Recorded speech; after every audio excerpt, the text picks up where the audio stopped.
Yes. Okay, let me, okay. So, just for startups, heartily warm welcome from three amigos here. So, in Playa del Carmen, it's really great. As I just explained, we've been working very hard the last 7 months towards a certain point, organizing with the starting core team, and now we're really excited that we are sort of coming to this point that the new team members can step in and yeah, we can expand not only our visions but only support each other. So that's really awesome. So thanks everybody for that part. I think we will start with a presentation and Troy will sort of be narrating it and we will support him while he's on it. So yeah, that's I think enough said for us now here, and let's maybe we can do a little introduction of the core team members. Most of you know me, I'm Tony. We have Robert, but you have not met some of the other people here. So, you guys just quickly want to introduce yourselves? Well, I'm Lise. I'm French Canadian, and I'm in a cafe right now, so it's very noisy. I'm in Greece right now, and going back to Playa in a couple of weeks to try to work there. And I'm the co-creator of the World Summit Cafe. And well, that's it, I guess. And I'm very happy that to see you all your face there. I don't know most of the people, but I would like to know you.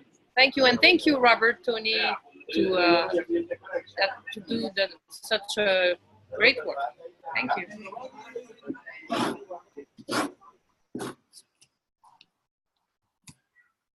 Good morning. Yeah, I'm Richard Osmaston. I'm down here in New Zealand, and we're farming down here and doing engineering work in the daytime, but our real lives are spent with Money Free Party New Zealand. And so we've contested 2 general elections and 3 mayoralties in local elections under a resource-based economy banner. So that's we're probably the most out there group in the World Summit group specifically promoting a resource-based economy in New Zealand. And we've had some success actually. So we had 5 candidates in the last 2 general elections.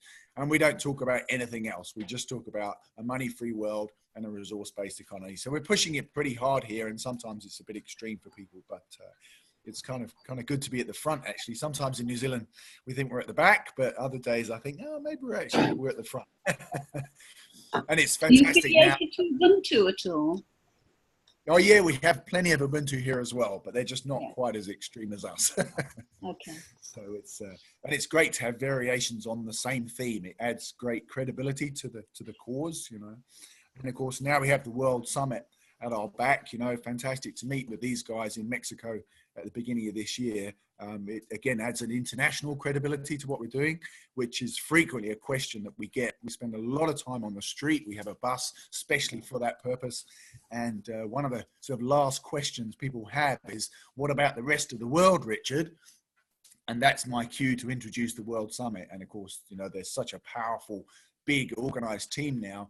The clout that they come with is just phenomenal, you know, so it's really exciting to be here. And, you know, today with all you guys is yet another step up that ladder, which we've been on for 10 years actually, but it's, you know, we're getting to the sort of mushroom cloud stage and it's really exciting. So thank you so much for all being here. And, you know, the guys in the middle up there for starting it in the first place. That's amazing. So over to the next one. Jodian, what are you up to?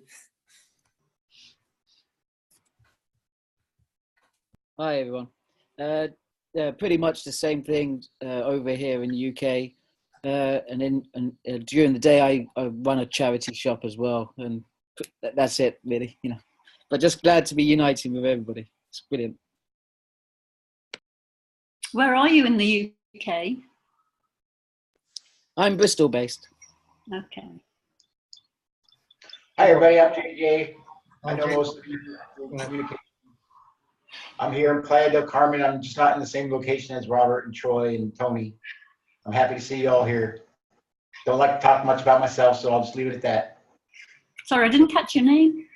JJ. Oh, you're JJ. Hi. Hi. Gabor?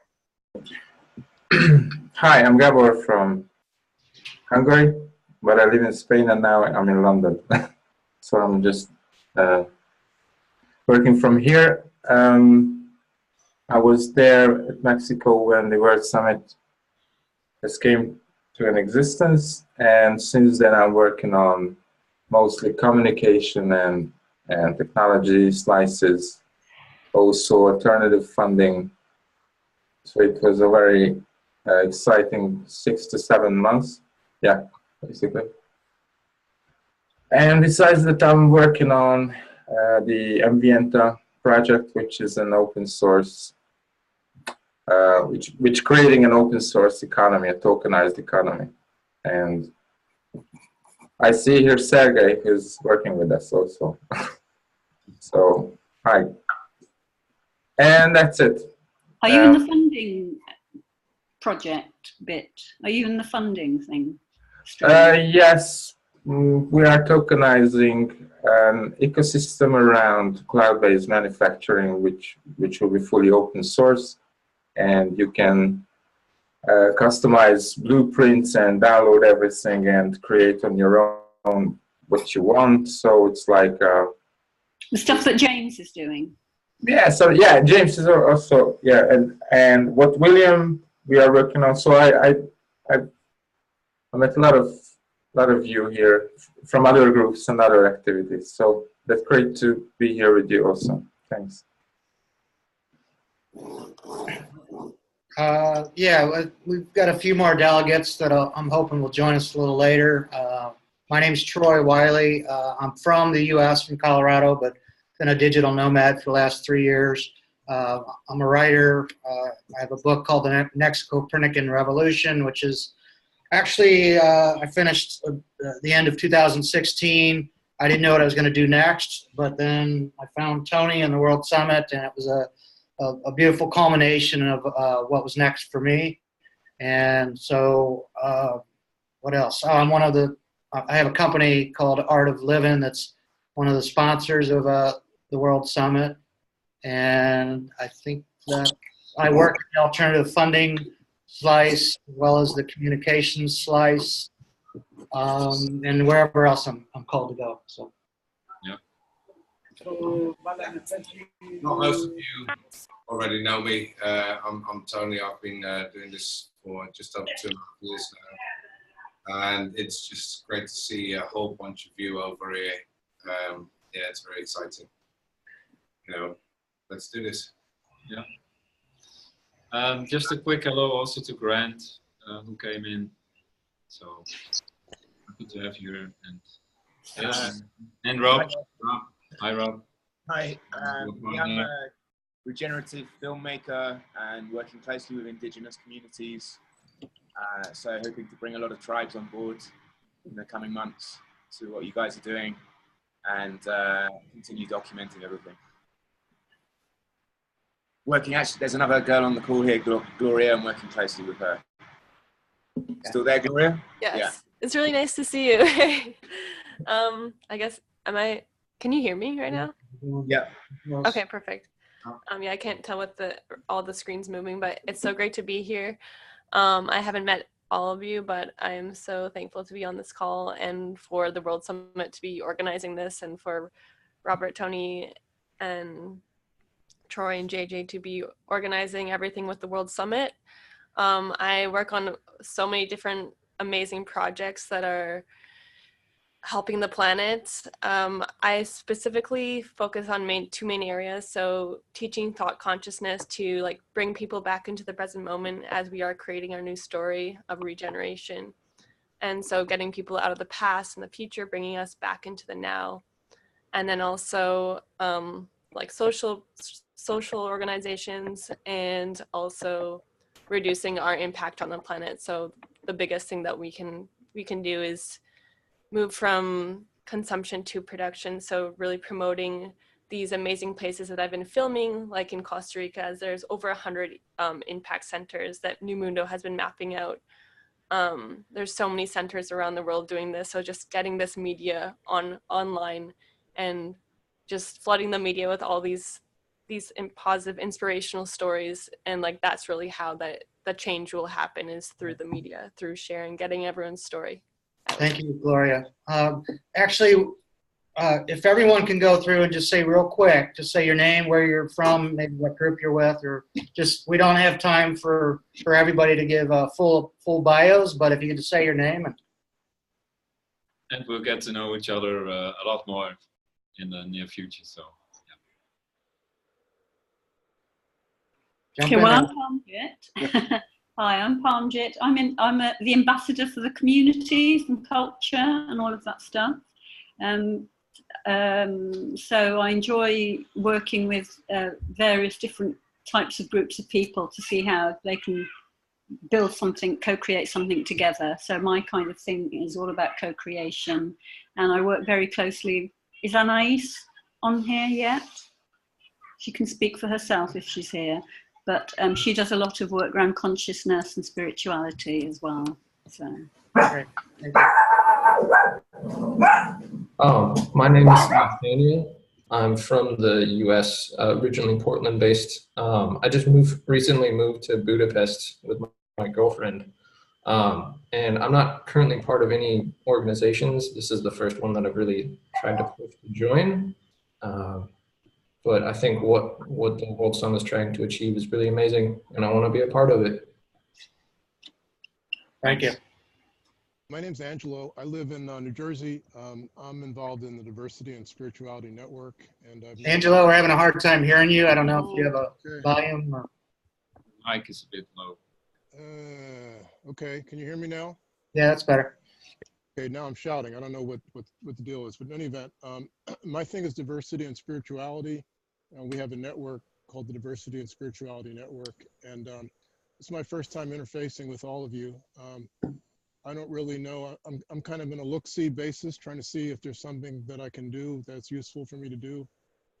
And I have like about 20 minutes, so I'm not going to stay around long. So Okay. I'm going to stay abreast as much as I can. See you. Thank you.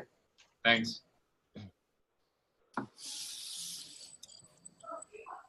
Hi, my name is Tiana, and I've been working with the New Paradigm organizations, many different ones, for about 5 years, doing organizational leadership.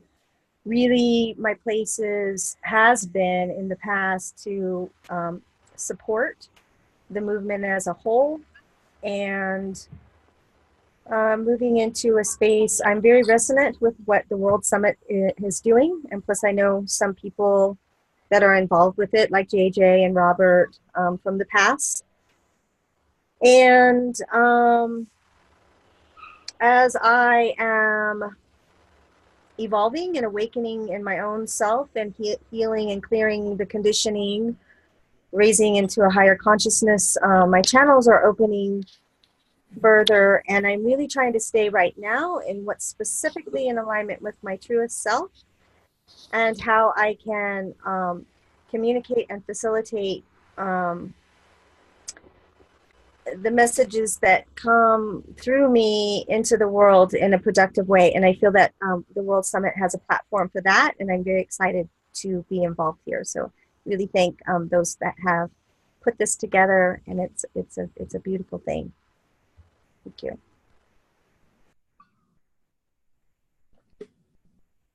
I'll jump in while I'm in the gap.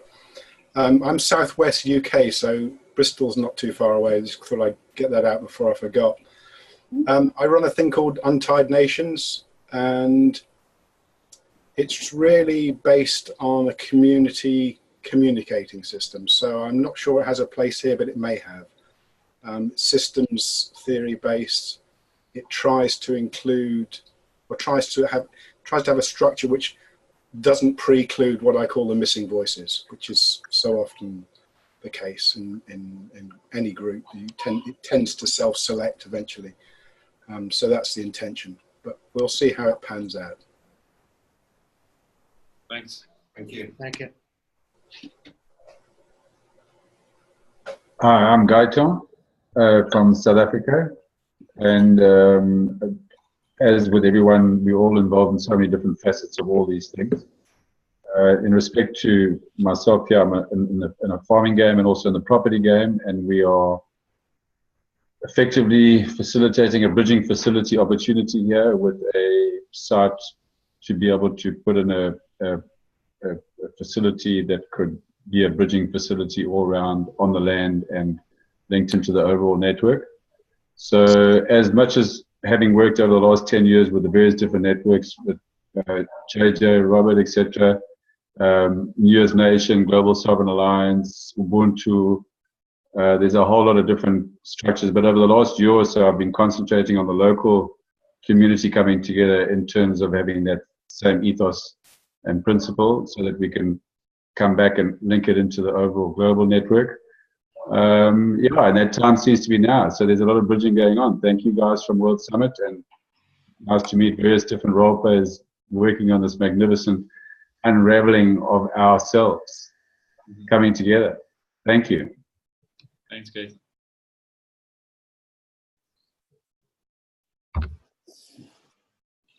Anybody else want to jump in?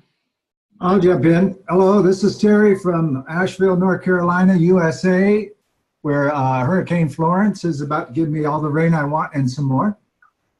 And even though I live up in the Appalachian Mountains, it's big enough now to where we're going to be worried about it. In fact, that's why I'm late, and I apologize. We have massive flash flood backup outside of my offices here. So I got out good and wet. Well, I'm the chairman of Evolutionary Healer LLC, which is a governing body over global projects for repetitive behavior. I'm a Native American Indian and a veteran of the U.S. Navy. And my journey in life is world peace, and I'm as an activist. And I'm an environmentalist as well. I get my fingers in as much peace pie as I can. I believe when I saw something on the World Summit, it resonated with me. I go purely on vibration. So when I vibrate, I'm in. And I'm vibrating with this group before I met any of you. And what I've heard so far, it's been very encouraging.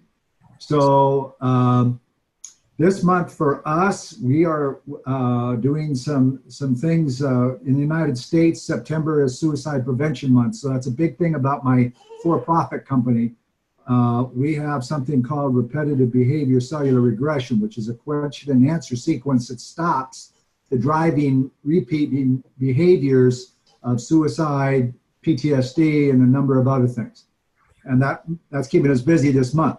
And we have World Peace Day this year. And I don't know what we're going to do here with World Summit, but I'm excited to be part of this. And again, I'm sorry I came in late. So I'll go mute, and I'm glad to be here. Thank you. Terry. I guess I'll jump in. My name is Michael Jerica. I'm in Greensboro, North Carolina, also in projected line of the storm, although we're doing some work on that to see if we can't shift things to where it harmlessly goes to the North Atlantic. But I am part of a startup organization, a foundation called the Village of Light, and we're working with building community, both physical and virtual. And I'm also very attuned to things that are going on in the world, such as World Summit. When it crossed my radar, I had to see what was going on, so that's why I'm here. It totally resonates with everything that we've been working on, and so I'm very interested in how I can contribute to the overall. I'm kind of here on a look and see and hope that I can fit in somehow. Thanks, Michael. Thank you. I'm going to go next. I go by Destiny Faye. I was born in Australia, but I've been a nomad for 3.5 years, currently in Playa del Carmen. I am really grateful to everyone who's on the call, those who I have connected to and haven't met, and all in between. I've worked with many New Paradigm organizations over the last couple of years, and the ones that I helped co-create was the Inspire Unity Movement and New Earth, New You Now. I'm really grateful to be on this call and to connect to everyone and see what's being co-created. And I don't know if Josh wants to introduce himself. Hi, everyone. And I'm Josh Pasmore. I have Green Earth Vision that I've developed, and it's a whole systems design organization. And we're here in Playa del Carmen too, and looking forward to, my back is kind of hurting, so I might be right here stretching, but if you need me and you say, Josh, I'll be listening. Thank you. Thanks. Thanks. Sergey? Can you hear me? It's not my turn. Okay. Dennis, it's your turn. It's okay if you want to go now. Denise will. Denise, right, okay. Denise Brach, UK citizen at the moment. Just left my job, PA, event organizer, which is quite handy, and deciding to join World Summit in Playa del Carmen in October. I just been invited to join the newsletter team, so we're just getting the first newsletter together. Awesome, thank you. Thank you. And I'm in Egypt currently doing some spiritual work, channeling goddesses in temples. Okay. Thanks. Sergey? Finally, do you hear me? Yeah. Yeah, good. Thanks a lot to you having me here. Yes, I'm also really glad to see all of you here. Very interesting people come up in one place. Yes, you are trying to unite all of us here. You know, to be frank, I don't have to be here in Moscow now. I have to be in London, but because of borders, yes, and because of visas control, now I am here still. You know, guys, what I doing? I'm been engaged in a blockchain industry. I am public keynote speaker in various conferences all over the world, and I'm looking for also opportunity to be with you on your conference, to be something somehow helpful for you, maybe in IT, maybe in, I don't know, as a blockchainer, as advisor, as man who's conducting in a lot of ICOs worldwide. Now, yes, I'm looking for you. What are you doing? How do you doing? And how you are trying to unite each other with us in your place, maybe in Mexico, maybe in another place. We're so excited to look at that and trying to be helpful for you. Thanks a lot. Thank you, sir. Thank you. There's a comment here from Alejandra Levy, who is with us from Mexico. I'm not sure if you're able to speak, Alejandra. She's from Zacatecas, Mexico. Can you talk? Can you hear me? Yes. Ah, okay, perfect. Because I was trying to deal with this platform. Hi, everybody. Sorry, my camera is not working very well, either my internet. I hope that you can listen to me. Well, I'm an emotional coach, and I practice a lot of natural healing techniques. And I met these wonderful guys and a lot of wonderful people at the World Summit in January in Playa del Carmen. So since then, I've been attached to this whole movement. Awesome. Thank you. And Alejandra was very involved in Mexican politics a few years back, and I think she's realizing that we need to bypass our fucked up systems to stay at tax free. That's true. Thank you. Thank you, Alejandra. There's anyone else? Otherwise, we should probably get moving on with our presentation. Anybody else want to say hi real quick? I'll just step in real quick and say something for Nikki. She's at work right now. She's going to be, yeah, there she is waving. She can't talk because she's at work, but she's going to, she's partnered up with me to be a part of the activation team. So she's going to be helping with a lot of communications and getting these teams together. That's great to hear, Nikki. Thank you so much. Cool. Could Bruce just introduce himself? Have you just joined us, Bruce? Yeah. I'm very glad. I just got the email with a Zoom link in it, just happened to check it and jumped on it immediately. I'm in Santa Barbara, California. I'm a database programmer, and I've been thinking about Unity projects for a long, long time, and have built a lot of different things. I have a background in interfaith, religion, and I'm actually looking for something that probably this unity, wholeness, oneness model at the core of social transformation is kind of the vision that I'm holding. I'm connected with a lot of different kinds of groups. I started out maybe with Conscious Evolution and Barbara Marx Hubbard. So now we're just kind of building database projects that find groups like this and see whether they can talk to each other and where is that useful. So I think there are a lot of groups that are thinking thoughts along the lines of let's have better unity, let's work together on climate change. Plus, many different motivations kind of dovetail, and this whole thing is just too big for anybody in particular. There's just too much going on. But if we can kind of spread it out, for example, you guys have, there's something that I'm dawning on is that your idea basically is don't try to challenge the existing system. I think Robert just said that maybe. And I myself am right in the heart of things. I think we got to change the existing system or it's going to blow us all up. So, but I don't want to get stuck on that issue. I want to stay in flow with people, different strokes for different folks. There's a lot of room.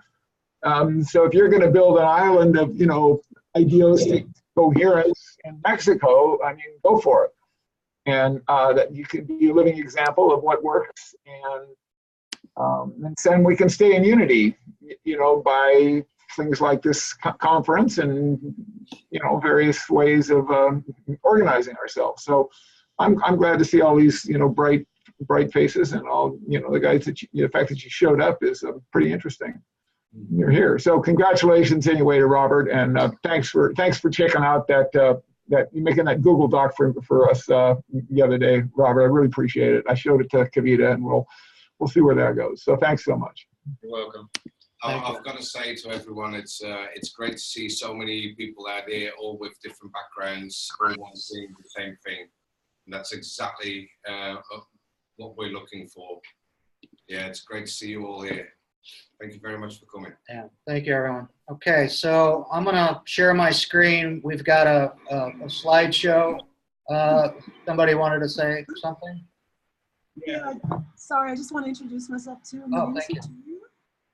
And Rob's been staying with me in Peru, and so you guys came up on my radar through him, and I met him through my friends at Nomad who are in Mexico.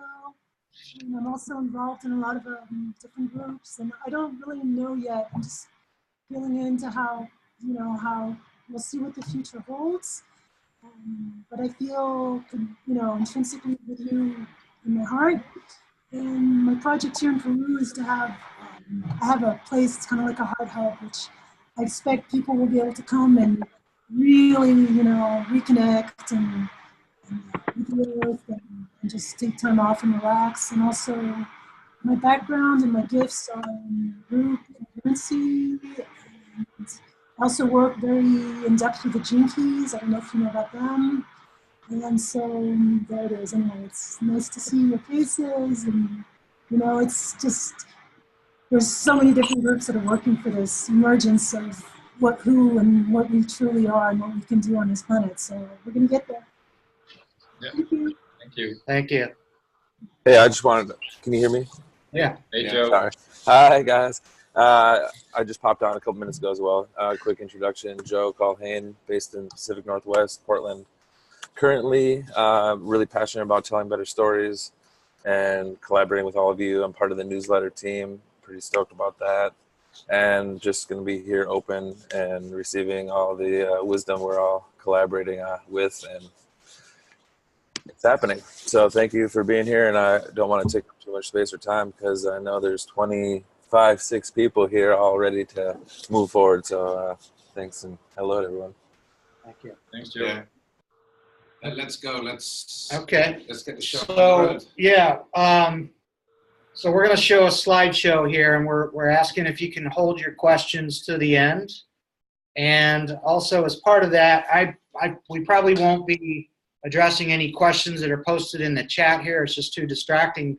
I don't know if somebody else, any one of our delegates, wants to answer any questions as they come up, but we probably will be focused on the slideshow. Yeah, I'll do that. Okay, thank you, Richard. All right, so let me share my screen here. And if you guys can tell me if you can see that. Can everybody see that? Yeah.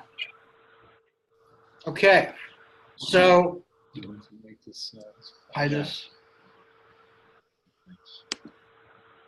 all right, so this is an orientation meeting, but we're calling it exponential orientation because it's not just an introduction to the World Summit and getting you oriented with what we're about. We actually are hoping to shift all of our orientation a little bit to fully resonate and understand what we're about. And a major part of what the World Summit is about is this, that we are living in an exponential age right now, where things can happen faster and faster, and that we can actually flip this paradigm very, very soon, in as little as a year, maybe 2 years. So we're trying to shift our orientation to where anything is possible, right? And so let me go. How do I go through the slides here? Okay, so this is one brief take on that. If you're not familiar with exponential curves, just real briefly, it's if anything is growing at a constant rate every year or every period, then due to the compounding function, what happens, you end up with this hockey stick curve where, like growth of something or even something like deforestation or peak oil, right? So you have more and more consumption or growth over a period of time. But this also applies to rates of change as well. So things can happen faster and faster and faster.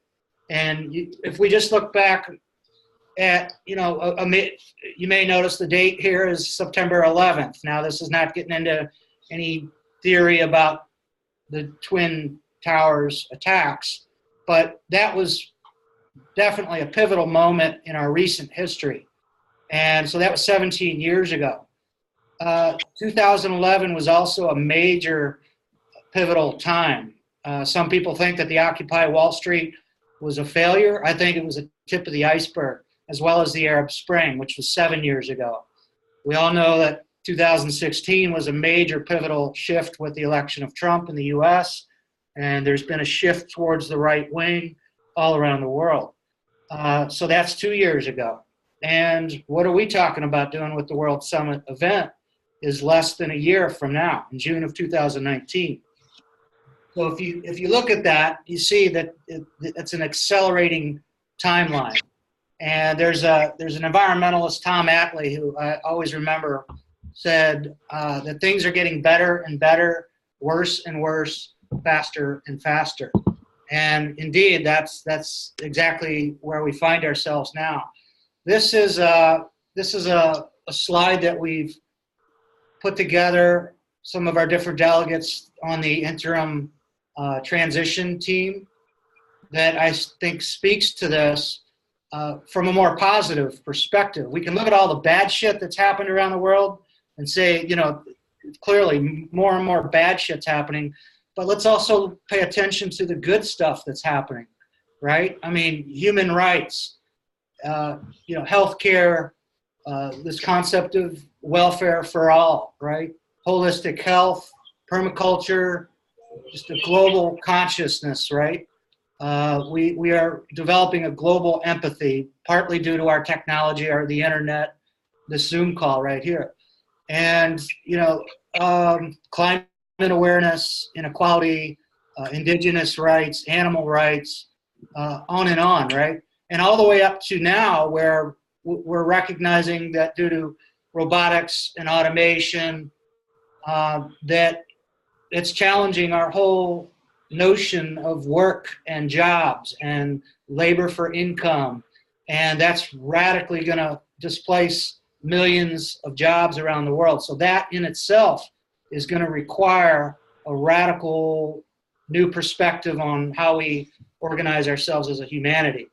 So, so we're in exponential times, and you see from that spiral, things are spiraling inward to what some might call a singularity. I've got my own perception of what singularity means, but it's not necessarily robots merging with humans. But we're getting into the singular point in history where things are speeding up faster and faster to a point where something's got to change. Either we break down or we break through to a higher level.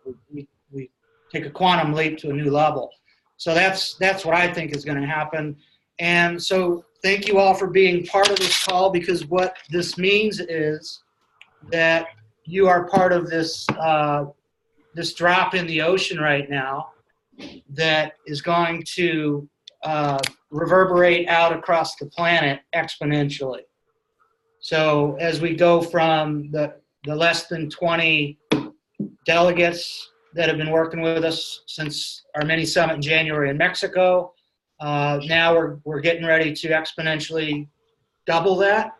And we all know what happens when, you know, you add more and more people, and so that exponentially increases our rate of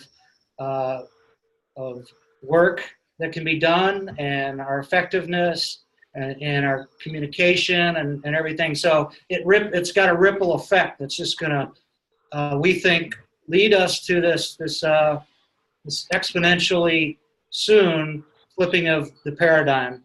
And you also see this on our website. I mean, what, a year ago, there was a handful of dots on our borderless member map on our website. And now we've got cafes and synergy hubs and people joining us all over the world now. It's pretty exciting. So kind of the theme of this, if we're going to have a theme of this meeting today, I think it's about taking it to the next level, which is, we have been thinking differently within the World Summit. We try to think differently about everything. And so now we've got to start being different and doing things different. And so if we're going to flip the paradigm, that almost inherently means that we've got to do everything differently. And so we've been told in the past that some of our ideas are not that different. And well, if that's true, then call us out on it, because we need to do everything differently. And if we're not being different enough, then we've got our work cut out for us. So here, that gets to, I love this quote by Steve Jobs. This was in an advertising campaign for Apple in, what, 97 or something. And so I love this quote, but also have some major problems with it. So let me just, I'm going to let everybody read it. So just let's take a minute here just to read this and absorb it, and then we'll come back.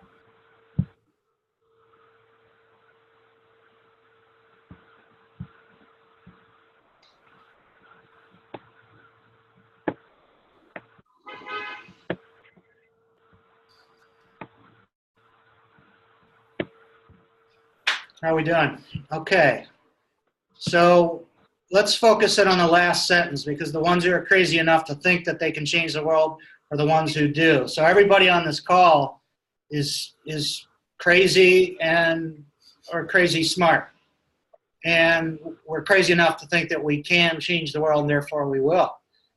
So that's brilliant. I love this. However, let's take a look at Apple Computer, and I think we all have recognized there's some problems with their business model, whether it's their Foxconn manufacturing in China, or workers are committing suicide, or the unsustainable nature of their phones. You can't even change the batteries in them. They want us to buy new ones every year. However, let's recognize that it has been revolutionary in one aspect. It's part of the global brain, right? global consciousness, part of, with their computers and the internet and now smartphones. And so it's enabled a lot of great things. But if we are to take a whole systems perspective, then there's some inherent problems with that, right? So I would argue that their thinking was different, but their being was not different, right? They envisioned all these great global centric things, but they externalized harm, and still are, to the environment and to people around the world. So is that a sustainable model? So if we look at being different, so we go beyond thinking different, we actually have to be different.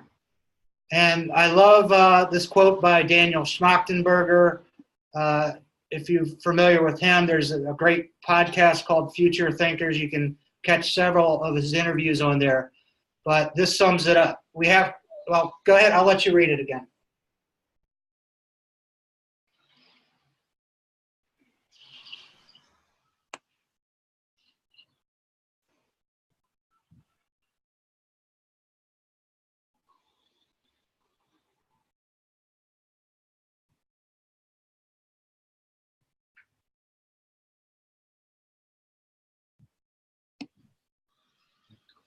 So what this means is, if we take a look at this from the perspective of game theory, our entire socioeconomic system is nothing more than a monopoly game.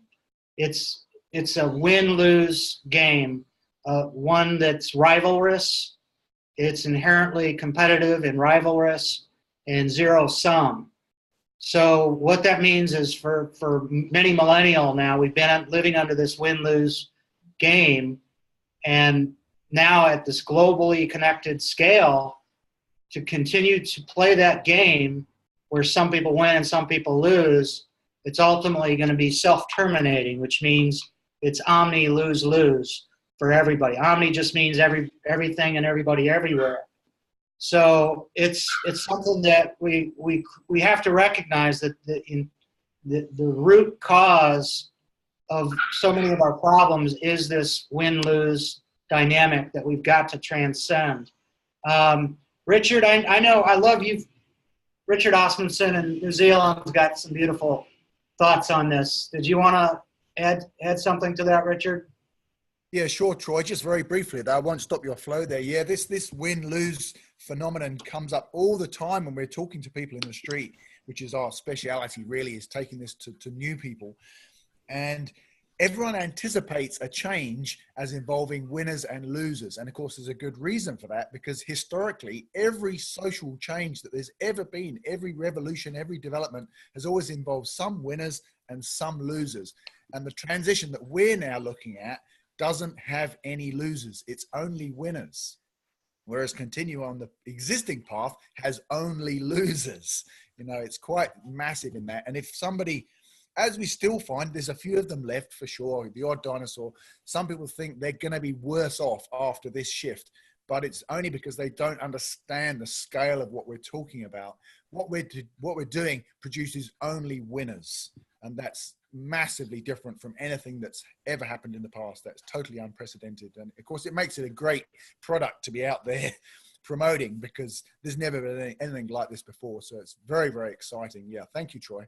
Yes. Thanks, Richard. And hopefully that will allay some of the fear. So many people are just downright fearful of the future of what we're pointing to. We need to be afraid of what the hell we have right now. This is scary shit, what we're living in now. So I think, I don't think it has to be that scary, and I don't think it's going to be that painful, frankly. But okay, let's move on. Thanks, Richard.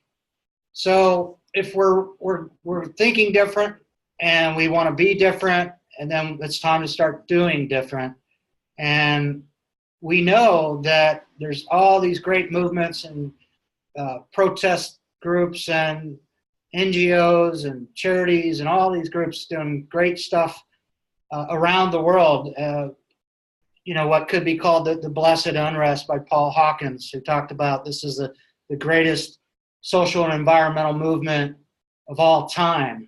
But that book was written 10 years ago, and you got to ask yourself, okay, what's happened since then? The fact is, they never unified. All those groups never came together and unified and started working together. So if we're talking about doing things differently, we're doing it right now by unifying these different groups and starting to work together. And Tony, you had, if we're talking game theory here and games, what you had a thought about this? Yes, I call it the winning hand. I like to play a game of poker once in a while, and if you have a winning hand, you just have a winning hand, and it's just unbeatable. With that, we together hold that winning hand. We just need to put that hand together, like all the puzzle pieces that people talk about. But with this winning hand, everybody wins, and something that Richard explained. It becomes a win-win situation. It's just going to be a bit scary for some people on how do they handle this change. But that's something we can talk about in a minute when we go through the slices. Yeah, thanks, Tony. So, you know, I'm reminded of the author and activist Charles Eisenstein, who I think really gets it. And, you know, he talks about how what the sense of urgency that we find ourselves in right now is that nothing less than a miracle is needed to heal our world. But what we're talking about here is that a miracle sounds impossible, and it actually can be impossible from our existing paradigm. But from a new paradigm, it's completely possible, right? And Tony threw this one in there for the Trekkies out there. Nothing is impossible, only improbable, from Mr. Spock. So, yeah, what the hell, what are we doing, man? What we're talking about doing, unifying all of humanity, is incredibly bold and audacious. So who the hell are we to say we could pull this off? From my business experience and some of the, you know, following some of the what we would consider to be very successful people out there like Elon Musk, et cetera, the more bold that something is, ironically, can be more achievable because nobody else tries to do it. But those that actually go for it can actually pull it off. So that's what we think the dynamic is with the World Summit. All right, so you've probably all already been exposed to this, but let's talk about what makes the World Summit different. And again, if you see something here that you think is not different, or we're not different enough, tell us, because we got work to do. So this is an acronym that's not really an acronym, because unless we're making up our own words, PTISBA, which actually we think is kind of cool, because you know, an acronym is supposed to be a word that exists, that stands for something, right? So what is it? What the hell is a PTISBA? But do we really need permission to create our own word and call it an acronym, right? So so the P is permission. We don't need permission. We are not asking permission from any of our leaders or governments or corporations. Table, we're not fighting to get a seat at the table. We're creating a whole new table. Symptoms, we recognize that almost all of the protest groups and environmental groups and NGOs are fighting symptoms. Nobody's really addressing the root cause, which is our political and economic systems themselves.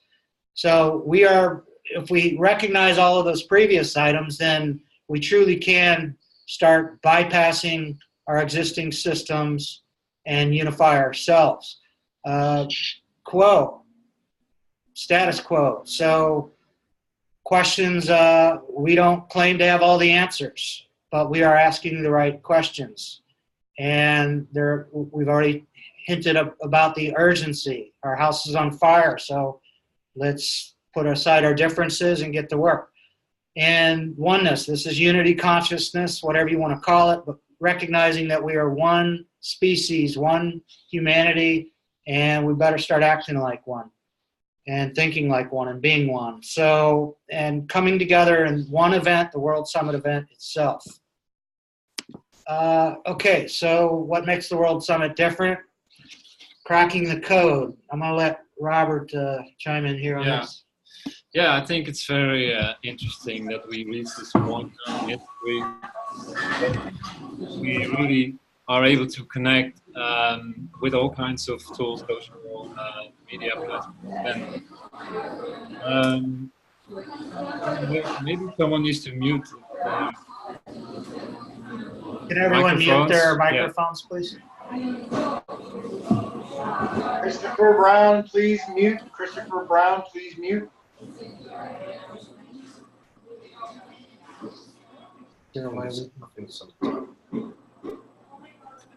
think we can mute it ourselves. Okay, we're going to mute everyone here if we can figure it out. How do we do it?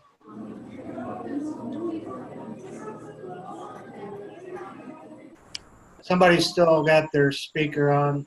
Christopher Brown, can you please mute Christopher Brown? Yep.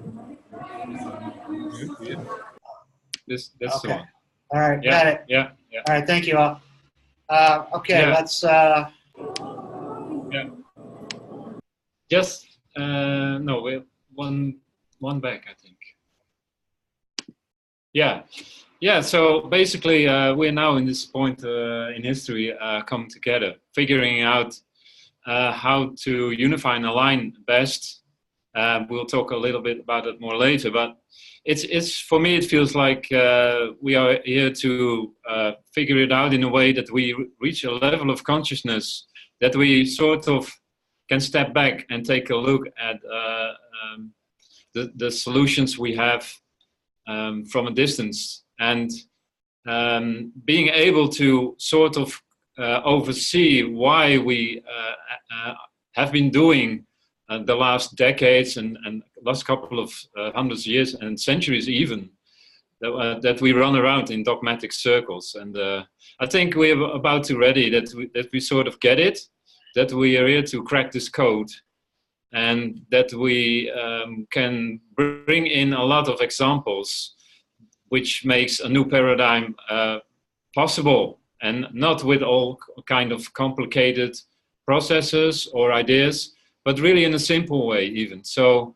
I think this is really the most exciting thing, that if we can crack this code now, then we can make a huge step in history. Thanks, Robert. Tony, you want to talk to this one? Is that right? Yeah, I can do. I think I just read it out quickly. World Summit is just not another group. It's not even an entity. It is a bunch of people coming together and organizing to facilitate the World Summit event, and asking the groups on how they can unite best and how they align best. We also need everybody to create a interim transition team. Why is it called the interim transition team? Because everybody that is here, they have their own ideas on how we could transcend into a new paradigm. However, when the paradigm starts to shift, we do need to accommodate that little bit, what I call in between, which is the interim transition. That's something that works for everyone, because we cannot expect one day on the other day that the whole thing has been flipped. It will go gradually after that. The whole flipping of the paradigm is the shifting of the governing bodies to a self-governing body. If I look a bit further down the bottom, it says about the critical mass. We already have the critical mass. The only thing is we are not connected yet. There are some people that are still very much concentrated on their own project and feel that is taken a kind of a priority. However, if you put all that knowledge together from everybody here, then all those projects will all fall into place after the paradigm has shifted. But in between that time, we do need to get together and work this out together.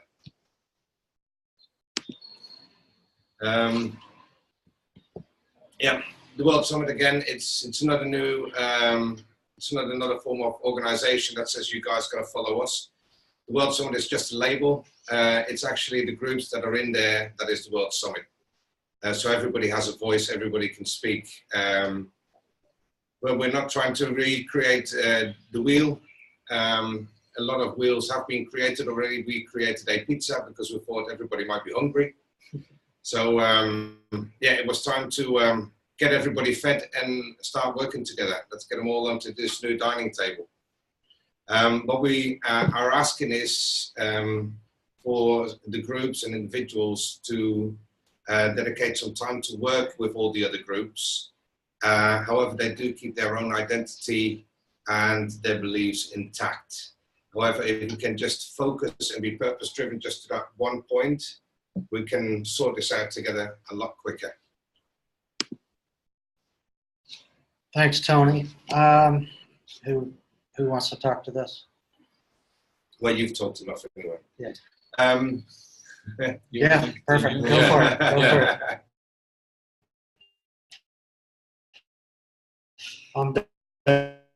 it. We'll know that the way we are is not sustainable. Each one group on their own will not make that much of a difference. They are great examples, don't get me wrong. However, now it's time that we shift our focus on the one thing, and that is getting together and cross-pollinate that wisdom and knowledge that we have. We need to be purpose-driven on the one thing, and it's concentrating on flipping the paradigm so we can all start transcending our own ways. But before that, we have to sort out that little bit in the middle again. To do this, we need to set aside our differences.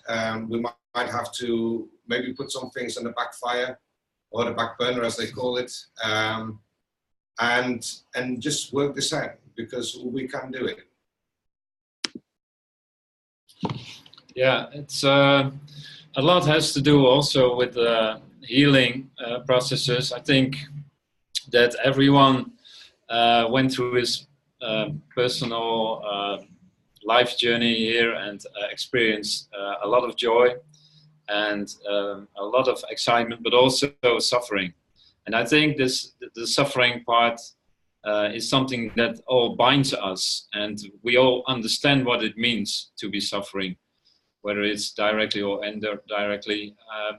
Basically, a human being is an altruistic and a social human being, and at the moment we experience that we are sort of forced into a competitive model, and this gives a lot of stress and dis-ease. And yeah, I think we all come to the conclusion that this is something we just don't want, and we don't need it anymore. And it opens up a lot of new perspectives to step into the new paradigm. So acknowledging the suffering is an important aspect of the healing process.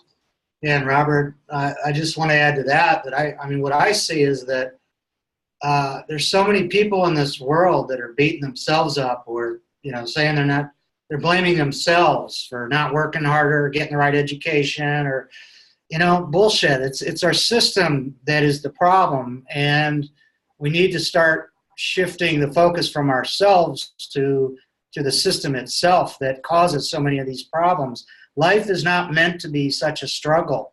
Why are we the only creature that has to earn a living to exist on this planet? So, yeah, so I get that. So, yeah, I think what we're acknowledging here is that there's a lot of healing that needs to happen, that needs to take place, and that is part of the transition. But I think that once we recognize what the World Summit is trying to achieve, and we see that it's possible, and we start moving towards that, a lot of healing starts happening right away. And do you want to talk about the last one?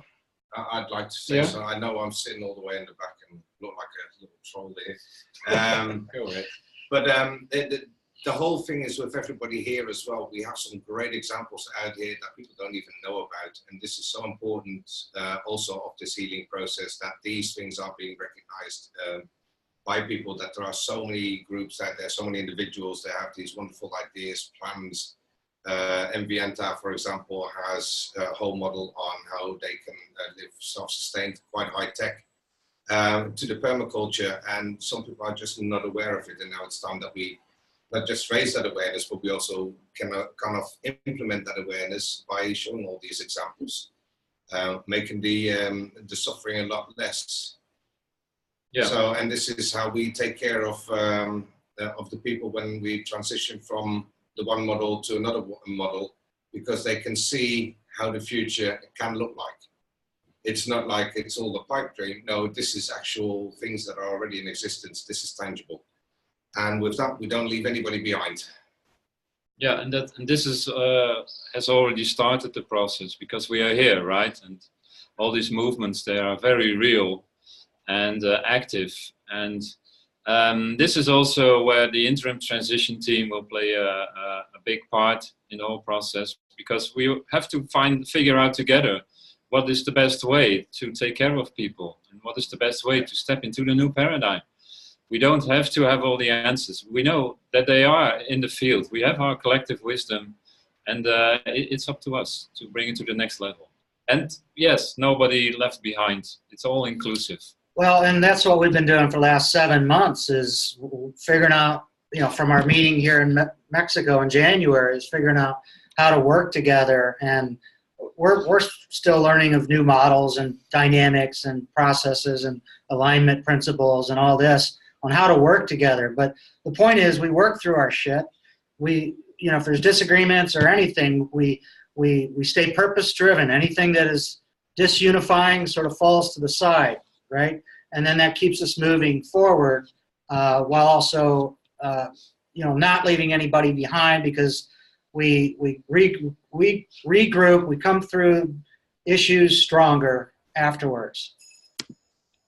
So here's several little points in this slide that are some concepts that you probably haven't seen on our website or in any of our documents, but these are some sort of unwritten concepts, I guess, that we've been tossing around.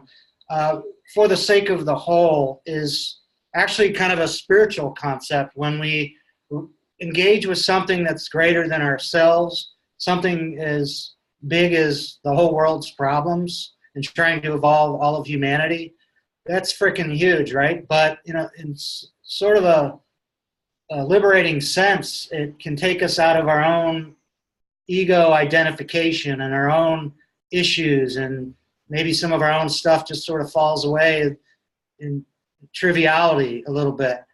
And what that also does is energizes us and empowers us to keep going, to not burn out.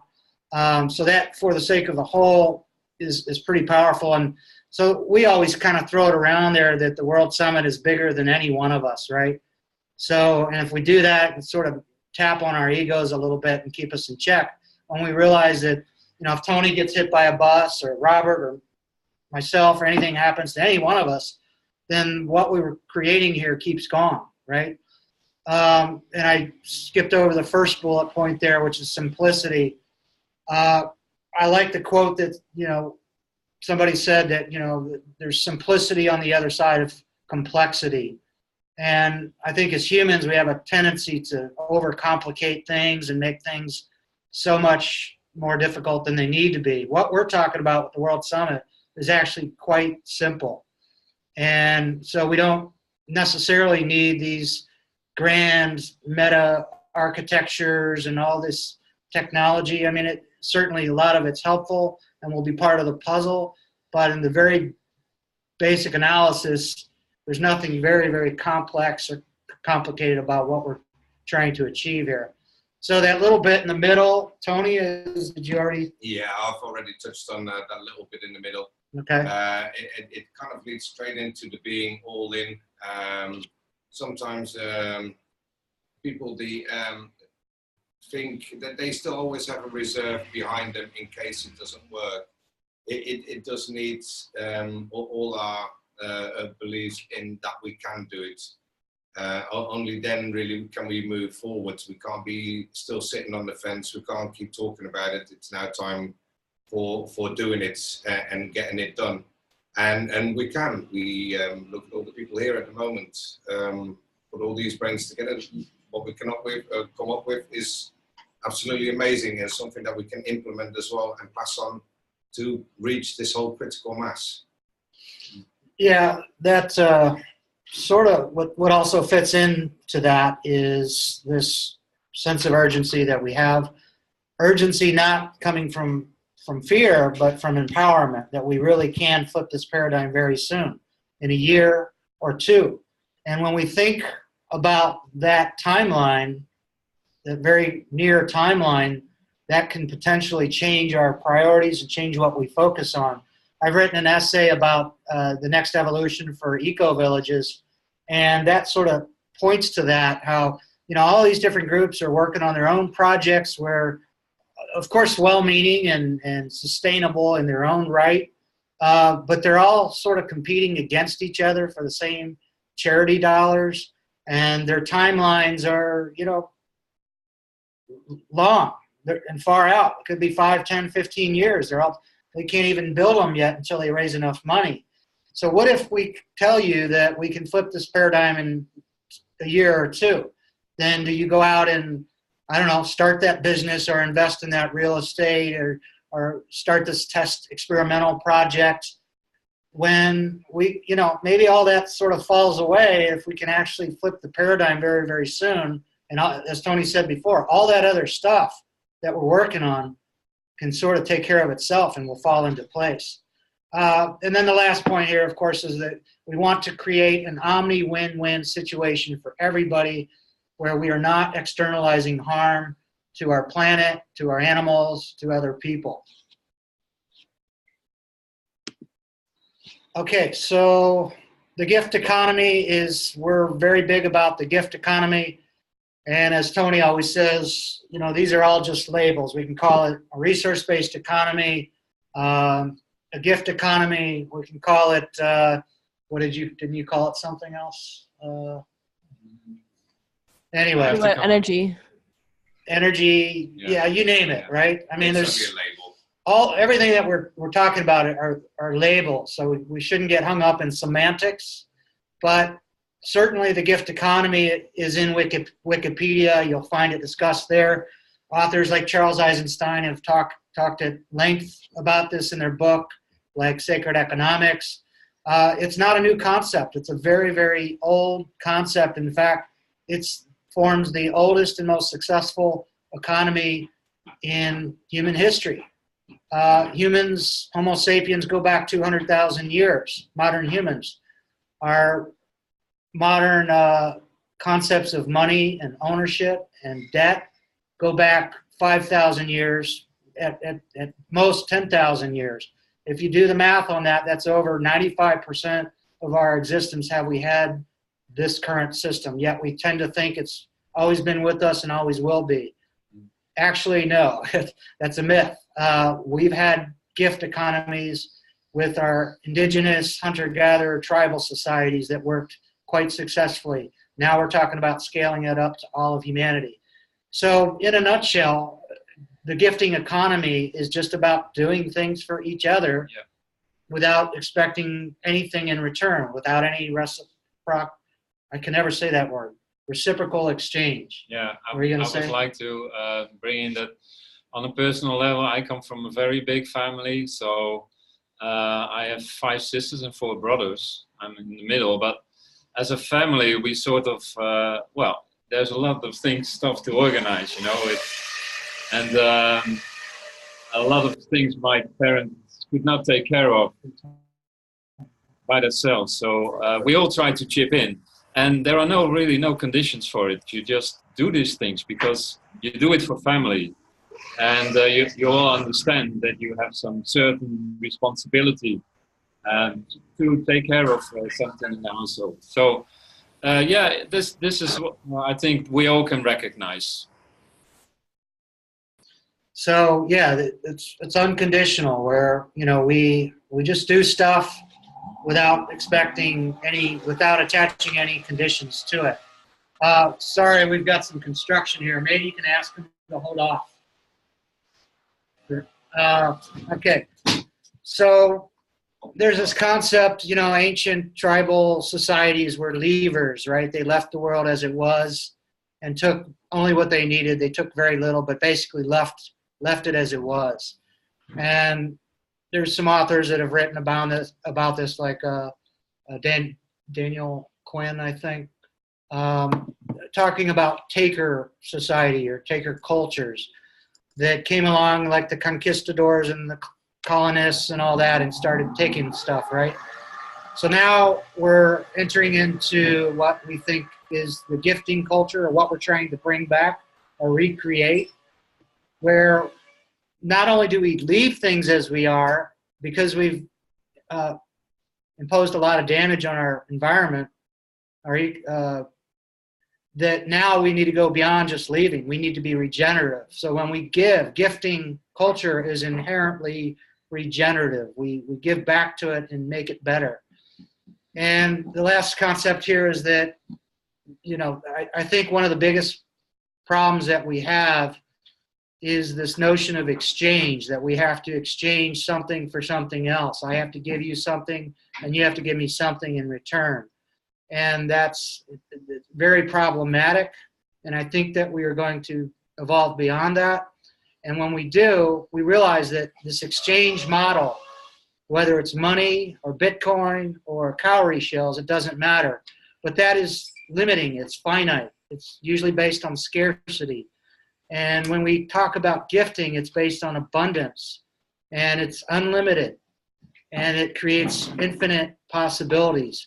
I'm convinced that we don't have enough money in all the world to solve some of our problems, like climate change or deforestation or species loss or ocean acidification, because money is the problem. But if we take money off the table and we bring back a gifting culture, a gifting society, and we ask ourselves, do we have the resources? Do we have the technology? Do we have the knowledge and the wisdom? Then absolutely, we have the ability to address and solve all of those problems. Okay, so now we're going to go through the peer-to-peer GBI system very quickly. You may have heard about the unified Patreon platform that's supporting our GBC system, which is gift-based income. We've had several delegates now for close to a year that have been receiving a GBI on a monthly basis to meet their basic needs, to free them up from working bullshit jobs so they can come and work, focus their energy and their efforts on working for the World Summit. Sorry, I got to interrupt. It's not working for the World Summit. It's kind of working for your own groups with all the other groups, hand in hand with the World Summit. But what I would like to see is with everybody that is coming on board and is gifting their time, if they need some kind of contribution, because they can then focus more on working together with all the other groups and the World Summit. We put a GBI in place, which is normally capped at about $1,100. So it kind of keeps it decentralized. It's not really corruptible. People can't really run off with it. And if they do, it's not like we've lost hundreds of thousands. World Summit itself doesn't have a bank account. Do you mind if I can? Yeah, keep going. Okay. World Summit doesn't have a bank account, as it doesn't register as an NGO or an MPO. Most of you know that already has been explained, because we don't want to be part of the old system. So this is part of us bypassing it. So we're bypassing the existing economic and political systems that way. We don't need the banks. Unfortunately, as individuals, we do. We do have to, with these GBIs, we have to use a bank account, otherwise we can't sustain ourselves, but it's only for a short period of time. The power of the individuals, over $400 billion was gifted to charities in America last year. 80% of that came from individuals, and it's still asking, they are still asking for more money for next year. So obviously addressing the symptoms is not working, so it's now time for us to buckle up together and start working on this and make sure that we would only need a fraction of that to change this whole paradigm. Yep. And I feel like this presentation is getting a little long here, so we'll try to speed through this. Bear with us. So that's the unified Patreon platform that we're creating. Patreon's a trusted, established network, a platform that's about providing recurring revenue streams so people don't have to go work bullshit jobs. And we may be open to something else as it presents itself, but that's what we're building now. And I can yes, maybe add something to it as well. Like Troy says, you know, it's about getting people off their jobs, what they're doing now, and into something that we can work on together. It will be very important because Robert and myself, we get a GBI. It allows us to work full-time on the World Summit, 7 days a week if we wanted to. Now, we don't do 7 days a week because it would drive us nuts and we'll burn out. But this is what we're trying to get with everybody as well. If people need some kind of support because they can work part-time, or they might even want to work full-time with all the other groups and with the World Summit together. so the thing with the UPP is that it is decentralized and distributed, and it actually shows that we are unifying by having all these individuals come together under the World Summit umbrella, and we crowdfund from the 400, even if we just had a fraction of that 400 billion that's donated to charities every year. Wow, what difference that would make.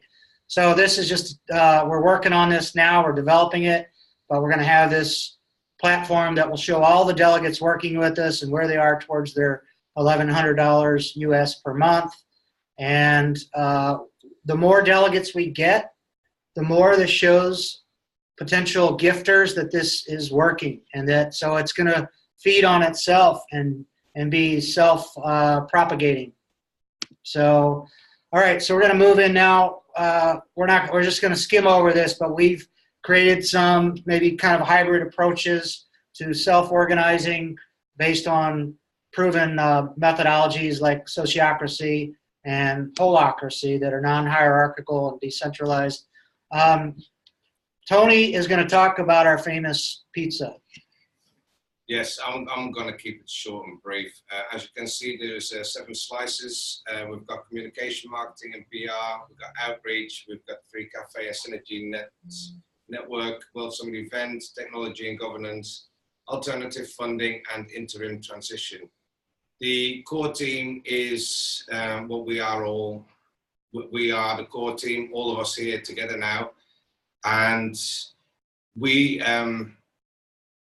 need the jobs filled within these slices and work together on how we can create the World Summit event quickly. How do we get more people on board by physically reaching out? How to get further with the synergy networks, etc., etc. So there's a few things that we probably have highlighted what we're doing and what is taking priority now. And this is something that we really need your help with by working it out together so we can move forward. The interim transition is something that needs to be filled with different job roles, from a new self-governing system, risk assessment and a peaceful handover, technology and governance, sociocracy and holacracy, database, etc. Well, you get the gist of it. And also we need to expand the outreach team in, well, Mexico, it could be anywhere in the world, to start reaching out to more groups and more individuals. And now, especially when we started to get close to our event, we need to start inviting the people that need to be invited. And let me add something. So we're creating a peer-to-peer funding, alternative funding mechanism with our unified Patreon platform. This pizza pie is itself peer-to-peer, and so we're interconnecting with all the different groups. So this is an example of how we use peer-to-peer self-organization. Tony, talk about this. Yeah, can do. This shows that each slice is populated by individuals from groups, etc., etc. Everything is being fed into the core team, and the core team is, well, that's us, because as we grow bigger, these slices are going to be bigger as well, and we can't have everybody on a Zoom call, so we have to have 2 people representing that slice to come into the core team and discuss what has happened. All that information is being spread out then to each and every individual that is attached to not just the World Summit, but also of all the other groups that are out there, from United Earth to Ubuntu to Ambienta, you name it. All that information is then spread out. All that information will also have questions or comments that will be fed back into the middle, and that's being spread out to the slices again. Did we, okay, and here's just the GBI system, how that works. And this notion that we, again, coming back to the exponential function, and how as we add more and more delegates, that it significantly grows our hours that we can contribute to working on this, and then it keeps growing from there. Did we want to have some of our delegates working on these different slices talk, or is that maybe it's a little too long at this point? I think that by the end of this, you're probably all sick and tired of listening to us, but you probably have kind of made up your mind on where you feel that you probably, where the skills are most needed. And that this is why it's like an introduction and an orientation meeting, so you can all see what we have on offer and what things need to be addressed soon. We were going to have, you know, one delegate from each of these slices give a little statement about what they do in their slice, but I'm feeling like this is running a little long, and maybe we don't. And there is the overall pizza slice where I think previous a few back where you can see that one, this one. So here you can see what all the roles are, and I think we all already have sort of an awareness for most delegates here in the Unity Core Team meeting in which slice we can bring in our gifts. So I think the next phase will be actually getting there and getting access to all the documents, and obviously, we will share this this presentation with everyone, so you can refer back to it. Thanks. Okay, so talk about this, Robert. Yeah, well, we have World Summit Dynamic Timeline, so I think everybody has seen it already. But if we share the presentation, we can, well, you can find the link there and you can check it out again. This is the vision and the plan we have. We're very happy with it. Of course, some things will perhaps change organically, but basically this is about where we're now at. We're onboarding the new team members, and we're revamping the Summit, World Summit core team. So for next month, we want to upscale the outreach team from 10 to 50 to 100 members. And this is really also a crucial point when we can come together in a synergy hub, whether it's here in Playa del Carmen or somewhere else, doesn't really matter that much. I think it's important to have a physical place that we can really start organizing more efficiently. We want to manifest in November a mapping team. I think there are already some beautiful examples about like Bruce Schumann's Transform the System project that are already mapping for several years, these groups. We want to extend that. We want also to focus on the 12 sectors, because this is where all the solutions are. We show a little bit more about it later, how we sort of envision the event itself. And when we come to January, we sort of should have figured out where to have the final location of the main event. So that's that part. Then we're going into the next phase, manifesting the interim transition team. Here is where we will find already a balance between all the solutions. We will sort of take a period that we adapt to the situation. We will gain momentum. We'll take a time out just for a month or a few weeks to review and reflect. We also can make some steps that are connected to another group of Josh Passmore to come to agreements. And then we have the main event with the focus on how to unify and align best, find it out together, and how to step into the new paradigm best. So the flip over, this will be interesting. Nobody will know what happened, of course, but we'll have the feedback loops. And after that, there will be an incubation phase to sort of adapt to the new situation and give a lot of people support on that. In a nutshell, that was the timeline, but you can all check it out for yourself. Awesome. Yeah. Thanks. Okay, so we're back here to the slideshow. And so... Yeah, how do we sort of envision the main event? Well, we discussed the main focus, right? What we want to do. And if you bring it back, like we have 12 sectors of society with all these great active groups and solutions there and all this knowledge. Well, we want to connect them, and you can see the interim transition team in the middle, where all these ideas will be brought in, and with a feedback loop, we will sort of figure out if we come up with one solution in one sector, what the effect is on the other sectors. So we just foresee that we have 12 domes, and we have a center in the middle, a core center, where we constantly connect with each other and give feedback towards each other. So that's, we already talked to a group who is sort of figuring out how to create these domes, so that's very interesting. I think that's maybe enough for now as an impression. Yeah. And do you want to talk about this? Yeah, what we always do in the body talks, that we give an overview.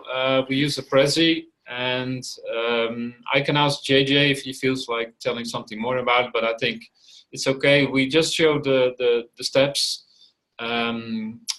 every element and every aspect that is connected to the World Summit.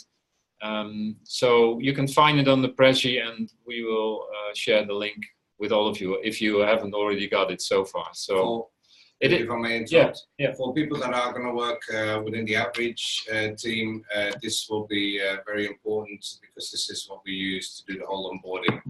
So if anybody else wants to onboard people as well, this is kind of a guide to onboarding. Yeah, so all these tools will be made available to everyone. So here we are, you know, people we think will self-select either to work with the World Summit or not, and that's okay. And they will self-select which slices they want to work in. And I know in January at our mini summit, we all chose like 3 different slices to work in, and maybe that's a little too much. So, however, you do get a broad overview of the entire organization that way. And it's okay to dip in and out of different slices too. Yeah.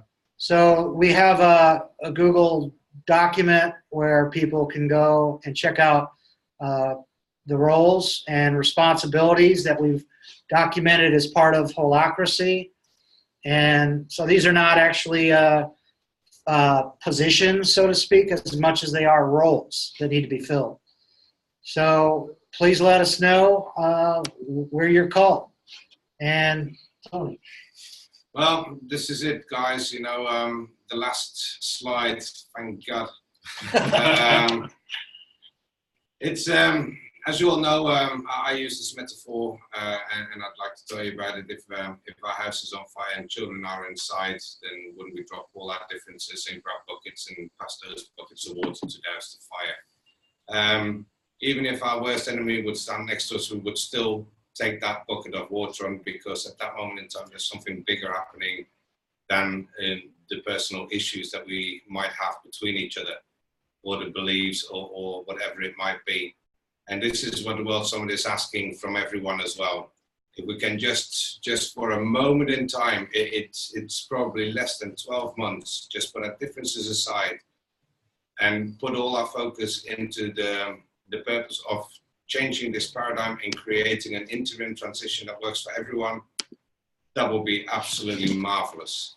It would help out a lot, but not just, it helps out everybody. Each and everyone's group that they are attached to will benefit from that as well, because everything will move a lot quicker, because the abundance will be there.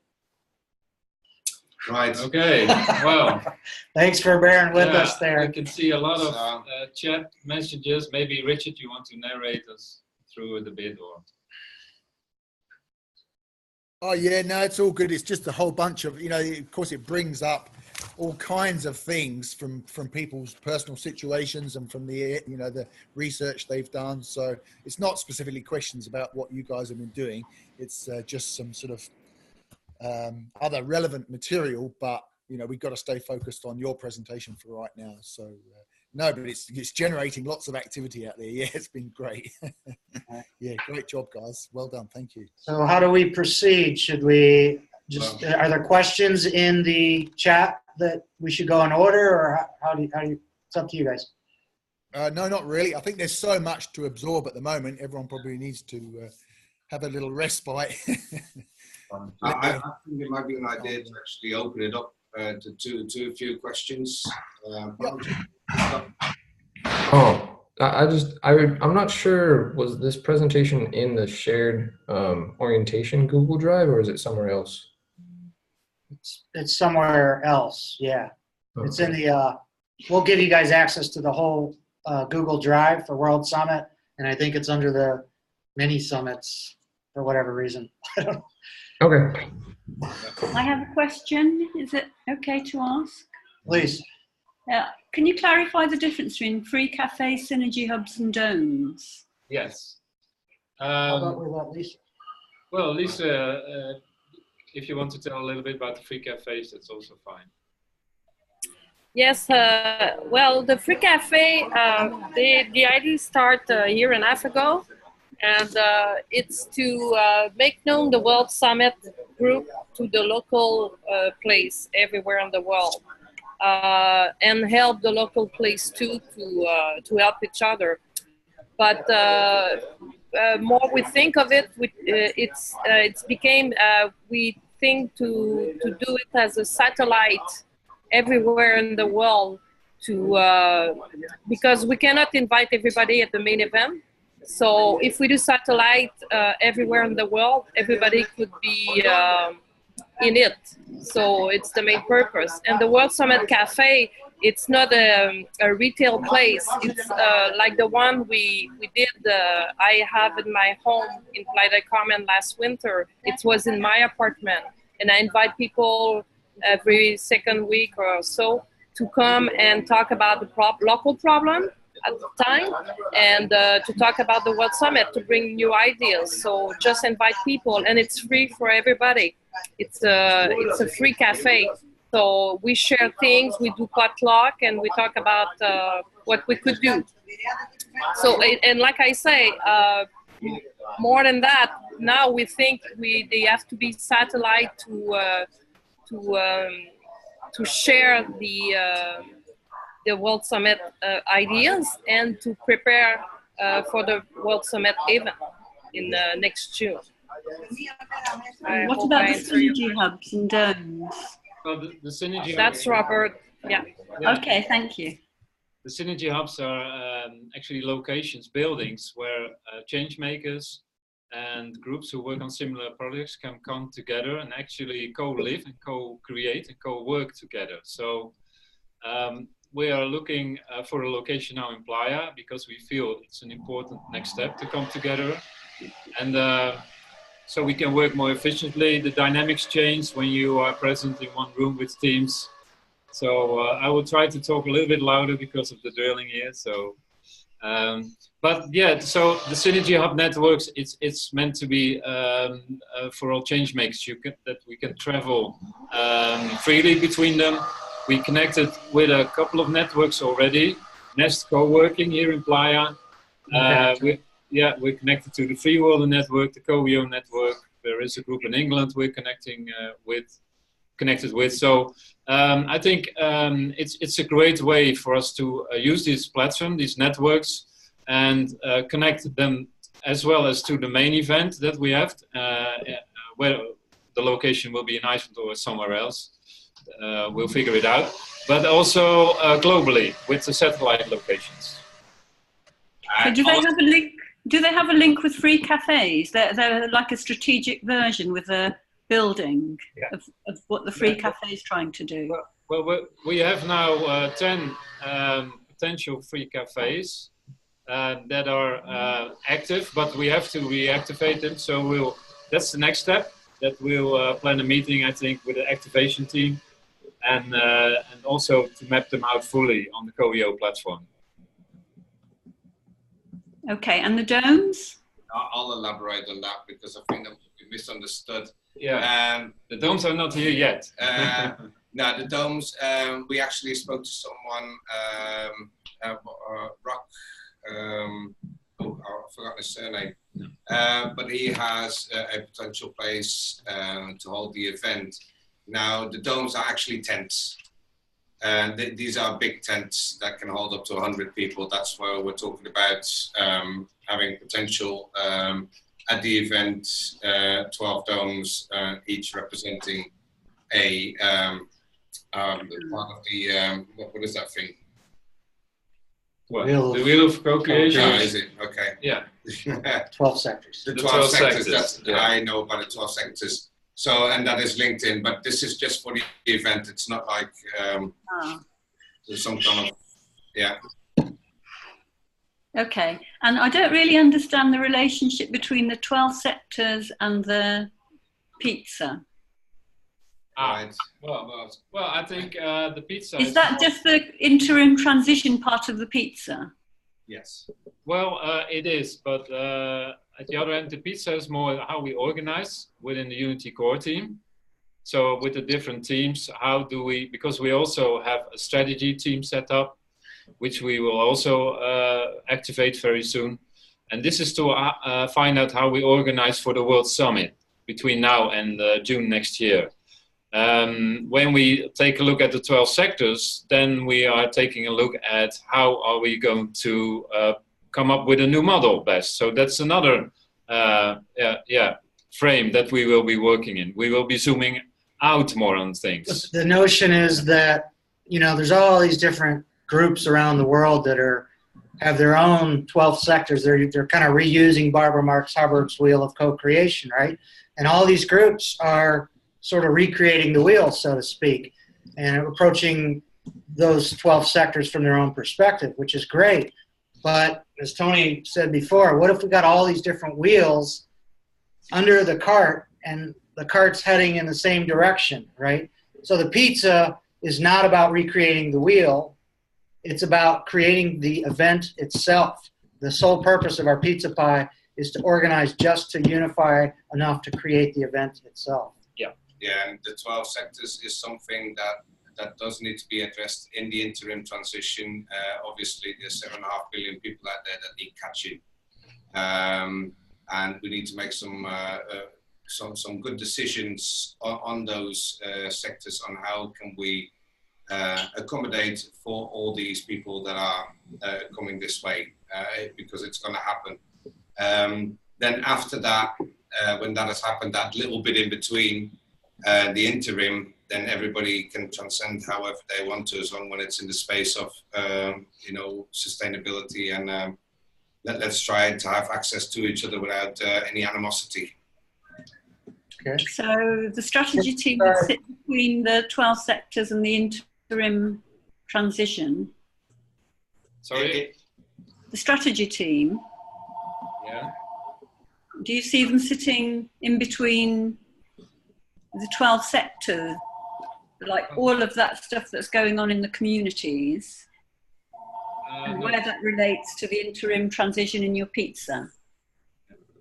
The strategy team is mainly focusing on how do we, within the World Summit, Unity core team organize best. So also within the separate pizza slices teams. So I think the interim transition has another focus, really. I think I'm repeating myself probably, well, but yeah. You can kind of compare the interim transition with the actual event itself. There is a lot of things being discussed because we do need to have a plan into place before we flip the paradigm. I think it's really important. I think that's the kind of, what do you call it, like the pulse, isn't it? That's where everything's happening.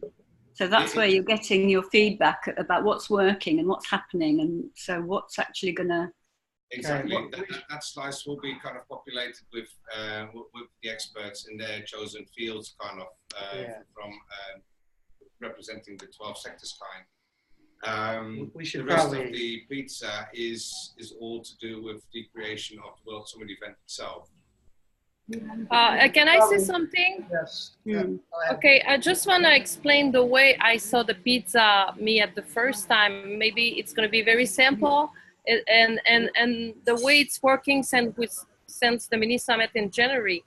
Every week, each slice or so have a meeting together, and the purpose too of this reunion tonight is to make you people decide in which sector you feel like you are in the better place to work.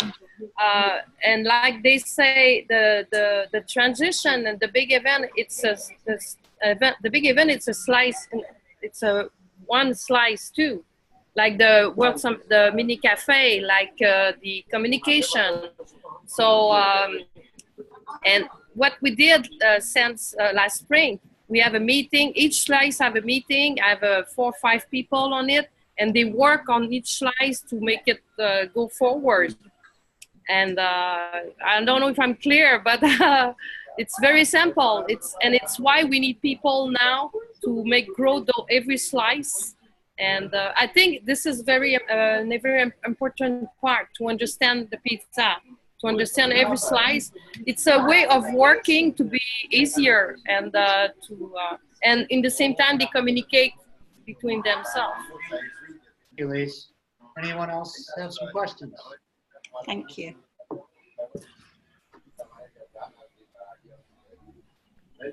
Tony, I have a question. The floor is open. I was just wondering if you can share the 12 sector image with us, and are you sending us the Google document with the roles in a shared Google Drive? Well, what we're going to do is share access to everybody for our Google Drive, which is open source. And then, yeah, we can point you to, well, frankly, we need help. We need admin help, organizational help. We've got files that are probably not where they should be, and so it's a little bit of a mess. But yeah, absolutely, we'll share everything with you. Cool, incredible.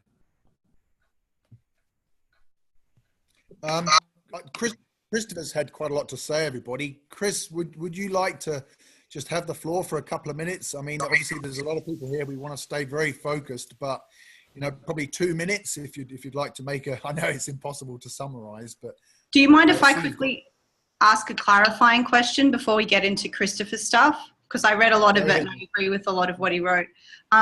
So other than the document, if we know exactly what sector we want to be in, are we just meant to send an email through saying this is what sector we want to be involved with and then move forward with getting a buddy from there? I'm just trying to get clarity of what the next steps are. Yeah, basically that's correct. Destiny, we will take everyone, step by step through and guide them to where they want to be. So an email is one way to do it. Well, there are more ways, of course, but you can use social media for it. But, yeah. Okay, cool. That's good for me. I'm gonna just pop off because I have some other stuff to get ready for, but also I'll just put my hand up if you need help with organizing the drive. I'm really good at that and I'm happy to do it.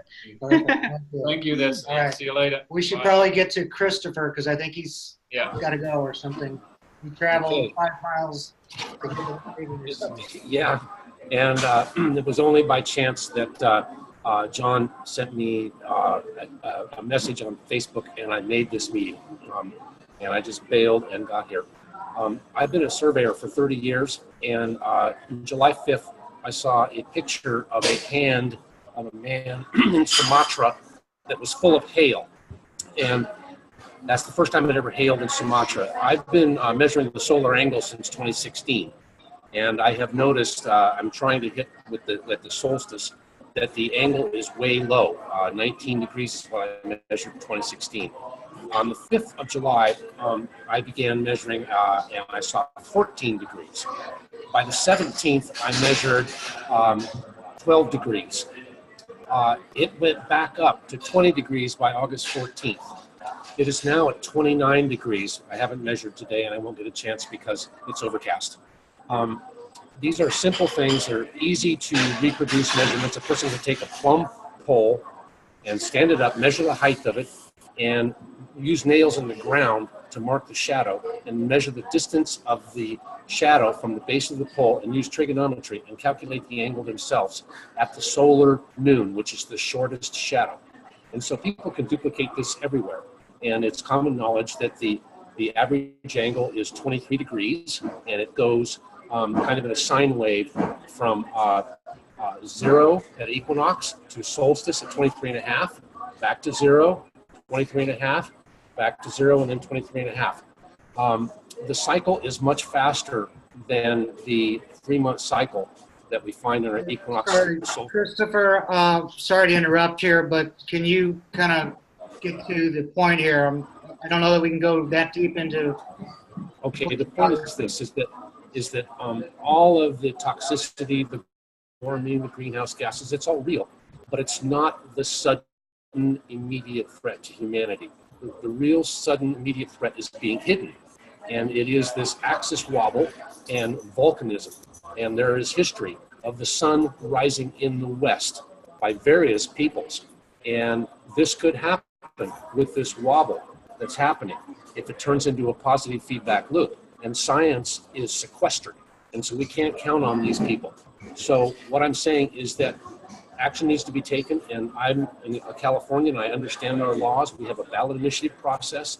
You will have seen the 2 simple things that California voters need to agree with, which they have no reason to not agree with and accept. And this will trigger a massive change in America, which institutes the purpose of free speech globally, whereupon all of your ideas can be shared globally. So that's really all I have to say right there. But there is a huge threat to us right now, and nobody knows about it. They're all focusing on greenhouse gases because science is hijacked. It's not only sequestered. So thank you very much for these moments. Thank you, Christopher. Appreciate it. Thank you. Yeah. And you send us some links in the chat there so we can research that more, can't we? Yes. Want to carry on, Troy? Okay. Thank you, Christopher. Anybody else have questions? The floor is open.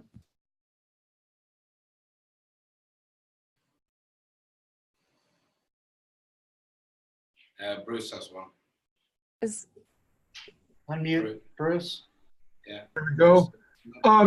Well, I was just interested in the mention of the 12 sectors, the 7 sectors, how many sectors there are, pizza sectors. I mean, reality is just kind of chopped up for, I mean, how many slices there are of pizza probably depends on how many people show up at the pizza party. But anyway, I have those graphics on this Transform the System website. And I could, if it's worth it, I could, if you could jump into a screen share for about 30 seconds, I could show you what that looks like. Is that interesting? Or maybe I just make a link in the chat.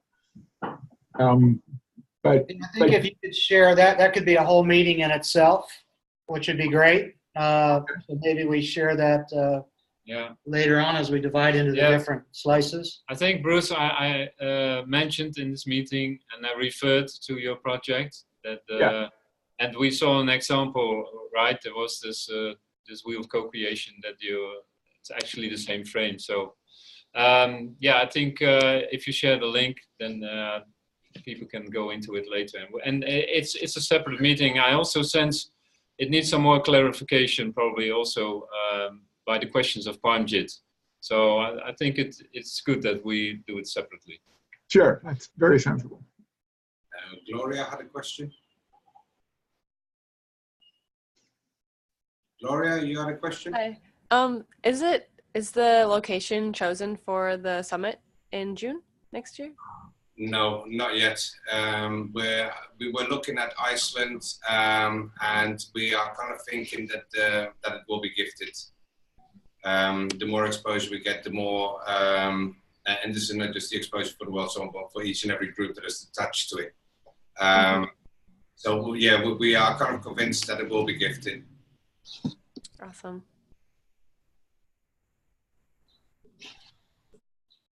So if you know any gifters, send them our way. Well, I would just like to mention on that point, I think Blaise Nisi has mentioned he'd be willing to host the summit in some of the Heaventown locations. potentially? Yeah. Thank you, Nathaniel. I think the activation team will step in here very soon, because through the inquiries we found out that there are at least 12 to 14 venues possibly available.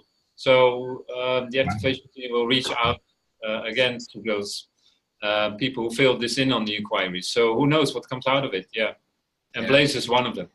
Okay.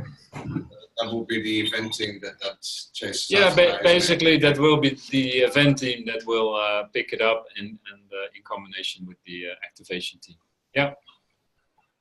Yeah, I'd just like to address a couple of things that have come up in the chat while we've been doing this, and it's about sort of trying to prioritize what's our most serious threat, where is the biggest danger coming from, you know, is it social breakdown, volcanology, climate change, pole shift, etc. But the solution to all those things, if there is one, really comes from unification. You know, divided, we can't take on anything significant, can we? And so whatever we personally are most worried about, or our evidence points us towards, the solution really comes collectively from organizing together. You know, 7.5 billion people are a hell of a team to take on any kind of challenge, aren't they? And so we have to stay very focused on the unification process, not our own individual current red flags, if you like. You know, we do get a lot of this all the time, people concerned with their own particular aspect of challenges, some of them global in scale, but the solution ultimately comes from that unification.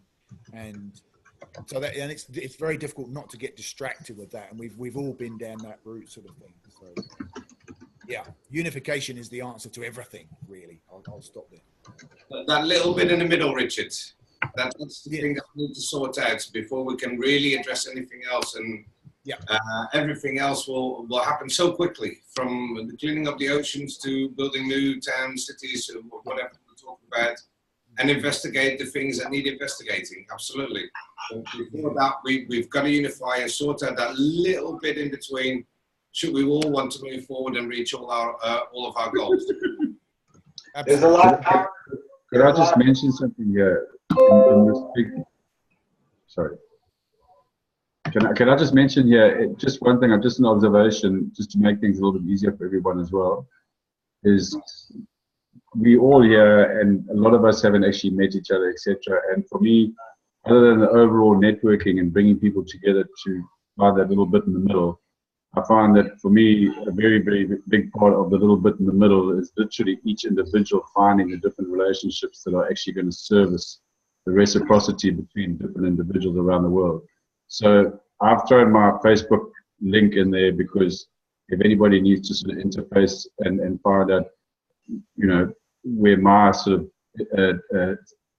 place is in this thing and how I can interface with other people, I'm open to that ongoing all the time. It is a relationship building process, and I think each one of us can actually take the time and trouble to actually interface with those that you feel there's an interface necessary, etc., and go through that process while we find this little bit in the middle that opens up as the real story, so to speak, and narrate this thing in an order that's professional and basically effectively bringing together our own media facility. We don't need mainstream media anymore to speak for us. So we need to start speaking for ourselves. But bringing that all together on an individual level, I'm reiterating that because it's not about the organizations, it's about the sovereign individuals. And we are here to service ourselves and each other, and we best do that from the outset. Thank you.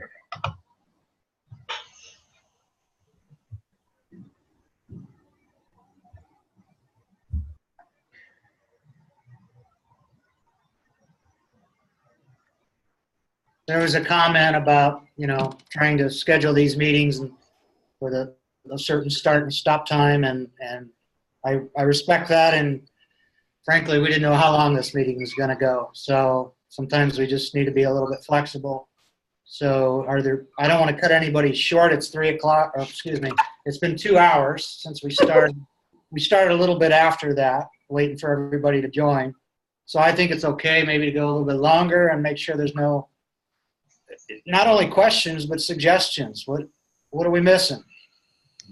I'd like to say something. This is Anna Salas. I'm just wondering if the goal of, wonderful to see all your faces. What's my takeaway from today is that I want to self-identify with a slice of the pizza and a potential role that I might be able to fill as a volunteer. Is that my takeaway for today? Yeah. Yeah. Awesome. Okay, thanks. You're welcome. That's exactly what this whole meeting is about, really. To get to know us a little bit. What are we doing? Where are we? And now it's time that all of us from different groups and different parts of the world come together and well, let's work it out. We can. In January, we had 12 groups, 10 groups coming over. And they all asked if they had to do a presentation, and we kind of said, well, no, not really. There's only one presentation, that's the World Summits. After that, we'll all get to work because we all want the same thing. We all have the one thing in common, and that is that we cannot accept the world as it is today. And if we want to change it, then we have to do it together. On our own, we're never going to make it. And here's the thing, we have always claimed that we are a leaderless organization. Now, we may have natural leaders, but certainly not hierarchical type leaders. So we really do all need to be the change we want to see in the world. So if there's a problem, step in to fix it. If you see something missing, step in to fill that role. That's part of the unification. We all have to bring our piece of the puzzle and contribute our gifts. That's one thing that's very important that maybe I left out about the discussion about the gift economy. We need to give our gifts, what we are talented at and what our gift is to the world. We need to give that to the World Summit to make this thing happen. That's what more powerful expression of the gift economy is that. Just with the whole cross-pollination of the wisdom and knowledge that we all have together, because I don't know all the answers, not at all. I have no solutions. There's one thing I do know, and that is if we want to get where we want to be, then we have to be bold and audacious enough to work together and just say to the old system, well, we all know the Buckminster Fuller quote, let's live by it. Most of us use it. Instead of fighting the old system, let's build a new one that makes the old one obsolete. And the only way we're going to do that is when we start working together.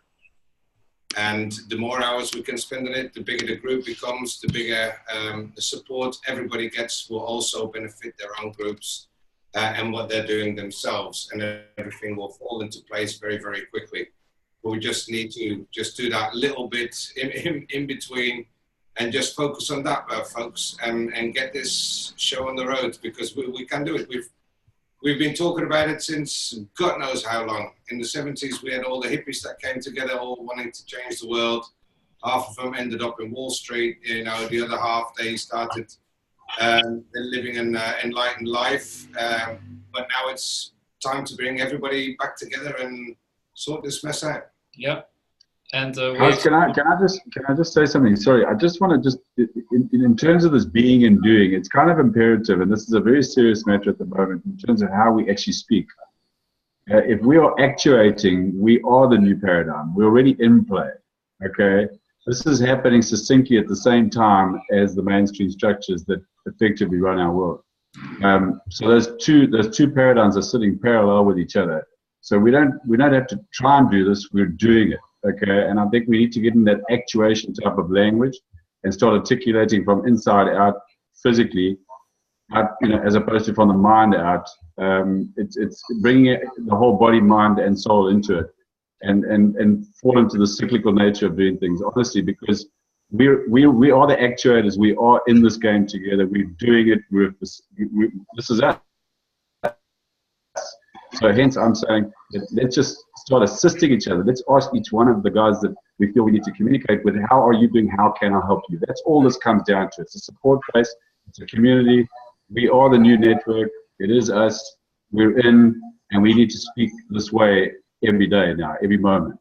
Yes, I thank you so much, Guyton, for speaking in that manner, because as we are creating our new reality, our new paradigm, we are always creating. So speaking in the form of creating our new stories in the moment, not like forgetting the past, and always staying in that speech, in that narrative, that the new story that we are creating.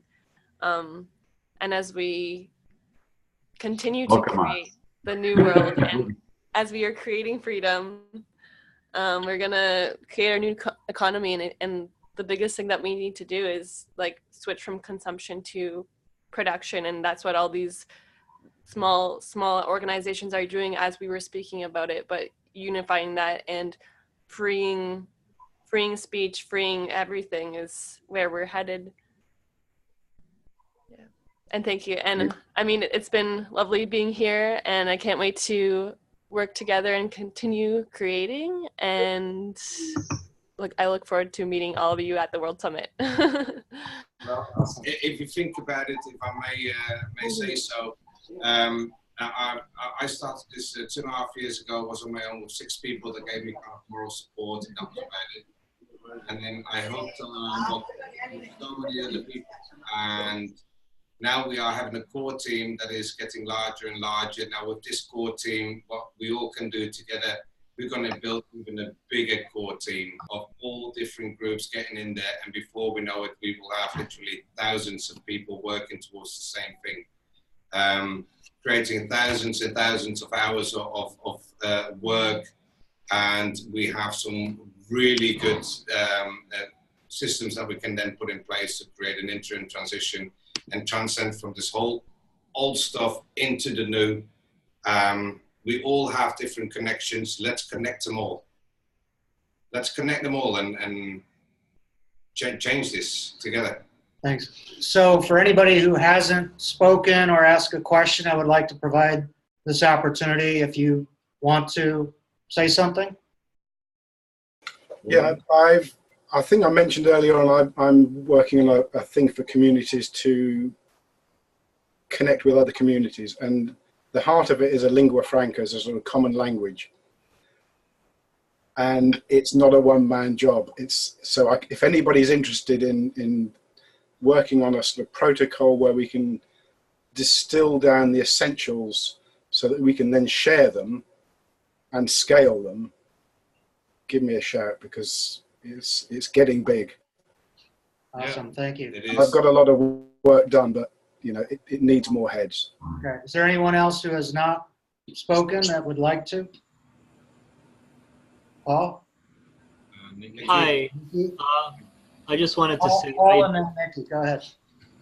Hi. I see a lot of new faces here, which is fantastic. It's definitely going to be a group effort. And I dropped the link in the chat for anyone that's not familiar. I put together a comprehensive view of the World Summit, what it's doing, what it entails to do. And so please check that out, share it with your networks, and let's get the word out there. Yeah, that was a great write-up, Paul. Thank you very much. Nikki. I just wanted to say hi. I apologize I couldn't talk earlier. I've been working with JJ, and I'm excited to be a part of the team. Great. Awesome. Thanks, Nikki. Okay, well. Anyone else? I've got to say, Robert normally says, does everybody feel complete? You know, today I can actually say that this was an excellent meeting. Do I feel complete? Not yet, mate. Not yet. You know, we just need to work a little bit together, and then, you know, we become this whole driving force. And I mean, what a great show it is. You know, all these people coming together. The natives talked about the 4 colors coming back, and this wasn't in the sense of the color of our skin, but it was about the masculine and the feminine, the low tech, the high tech. Everybody is coming together because we're working towards the same goal. And seeing these bunch of people here, you know, absolutely great. I think we can do wonderful stuff here, and very, very quickly if we put our minds to it. Yeah. Yeah. Okay, so maybe on a practical note, we organized with the Unity core team on the World Summit workspaces. It's basically from Origin and Evenienta platform, but everybody will be sort of finding his place in the different slices and teams. So we communicate through this platform. Most of you already have seen it, or I showed it, or we showed it in the body talk. So, but this will be sort of the next logical, practical step for us, and then we'll take things further. All the teams. Yeah.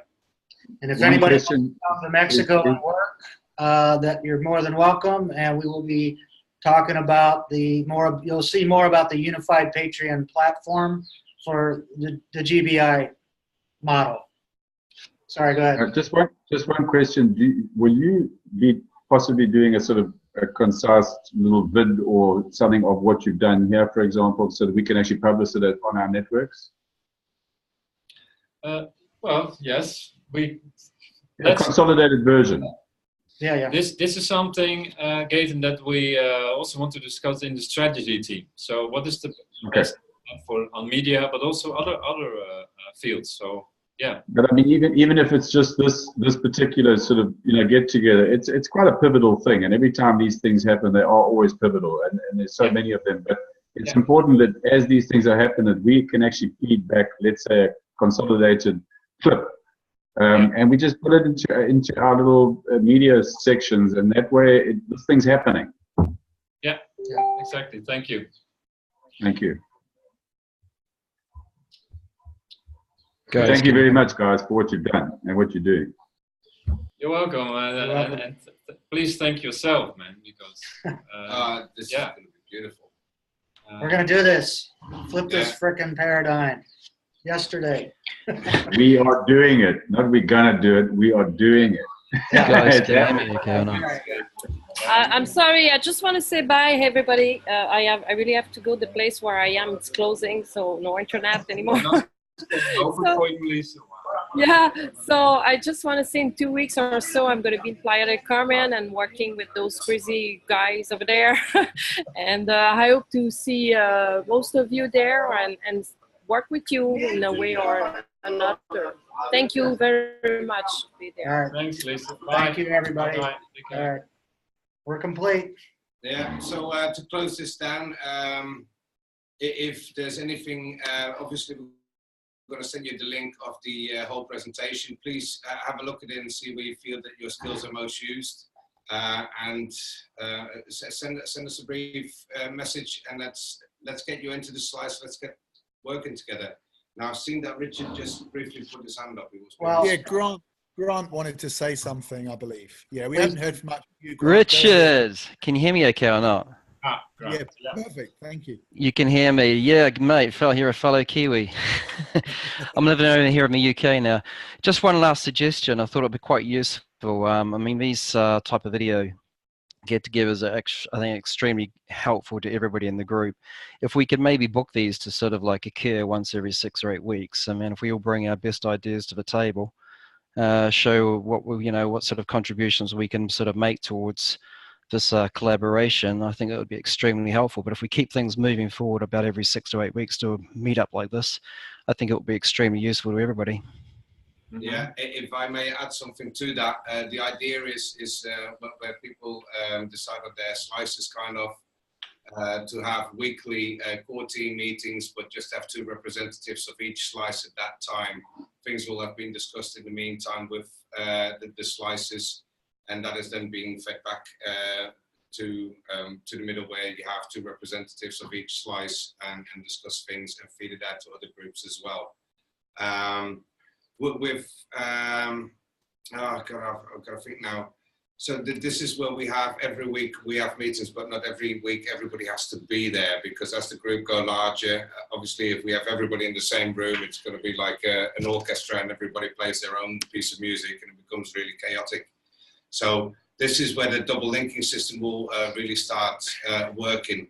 It would be great to have a collective get-together once every 6 to 8 weeks, where we can all, I don't know, have a social maybe, but in between, we're trying to reactivate the slices. Yeah, the suggestion was that just to keep everybody on focus and on task, because I think we've all got a shared goal. We all understand there needs to be a focus towards humanity working together as a people. I think that's just common sense. But if we can every 6 to 8 weeks sort of say, look, this is what we're currently focused on. These are our current goals. This is what we're working together towards. And if people have got really useful contributions they can add to that, then that would be fantastic. We might be able to throw them on the table to you guys and say, look, what do you think of this? And if everyone else in the group basically thinks it's a good idea, then let's implement it. Yeah, I like what I saw about posting about maybe UK folks could connect. That'd be awesome. Yeah, let's get people in every country connected. Start cafes and synergy hubs and simultaneous satellite events for the event itself. Get in contact with local activist groups or anybody you are connected to, and you know, ship them over here. Eventually, these things become kind of webinars, and people will select themselves, where can I help? And all of a sudden, all of us here become the coaches to the new buddies, let's put it that way. And this is how we grow. This is how we make it efficient and stronger. Okay, I think we are complete. Yep. Awesome, everybody. Thank you so much. Thanks for being here. We'll make this recording available to anybody. All right. Bye, everybody. Bye-bye. Okay. Bye, guys. Thank you so much. Thanks. Well done. Next time. Bye. Thanks. That was good. Awesome. Yeah, he's left. Jordan, I was going to connect with, but yeah, another time. All right. Thanks, guys. All right. Jordan, we ought to hook up sometime. Yes, absolutely. Where are you? So I'm southwest on Dorset, so we're not too far away. Excuse us. Yeah, no, I'm in Bristol. Yeah, so you're just down the road a bit. Just down the road, yeah. Yeah, and I've got contacts in Bristol too, which might be useful. Oh, right. Another one of the money-free party people are in Poole, Dorset, around your area. So that's just down the road the other way. Yeah, a guy called Nick Tapping, so he's right next door to you. And you know the Happy City people in Bristol? Yeah, yeah. I know them. Yeah. Oh, I know a bit. Yeah. Well, I don't know the people. I know of them, and I know. I can introduce you. Yeah. Guys, oh, I don't brilliant! mean to cut you short, but we're going to end the meeting. Yeah. we were hijacking the call. You can. No, that's fine. You can connect. Robert, before you go, can we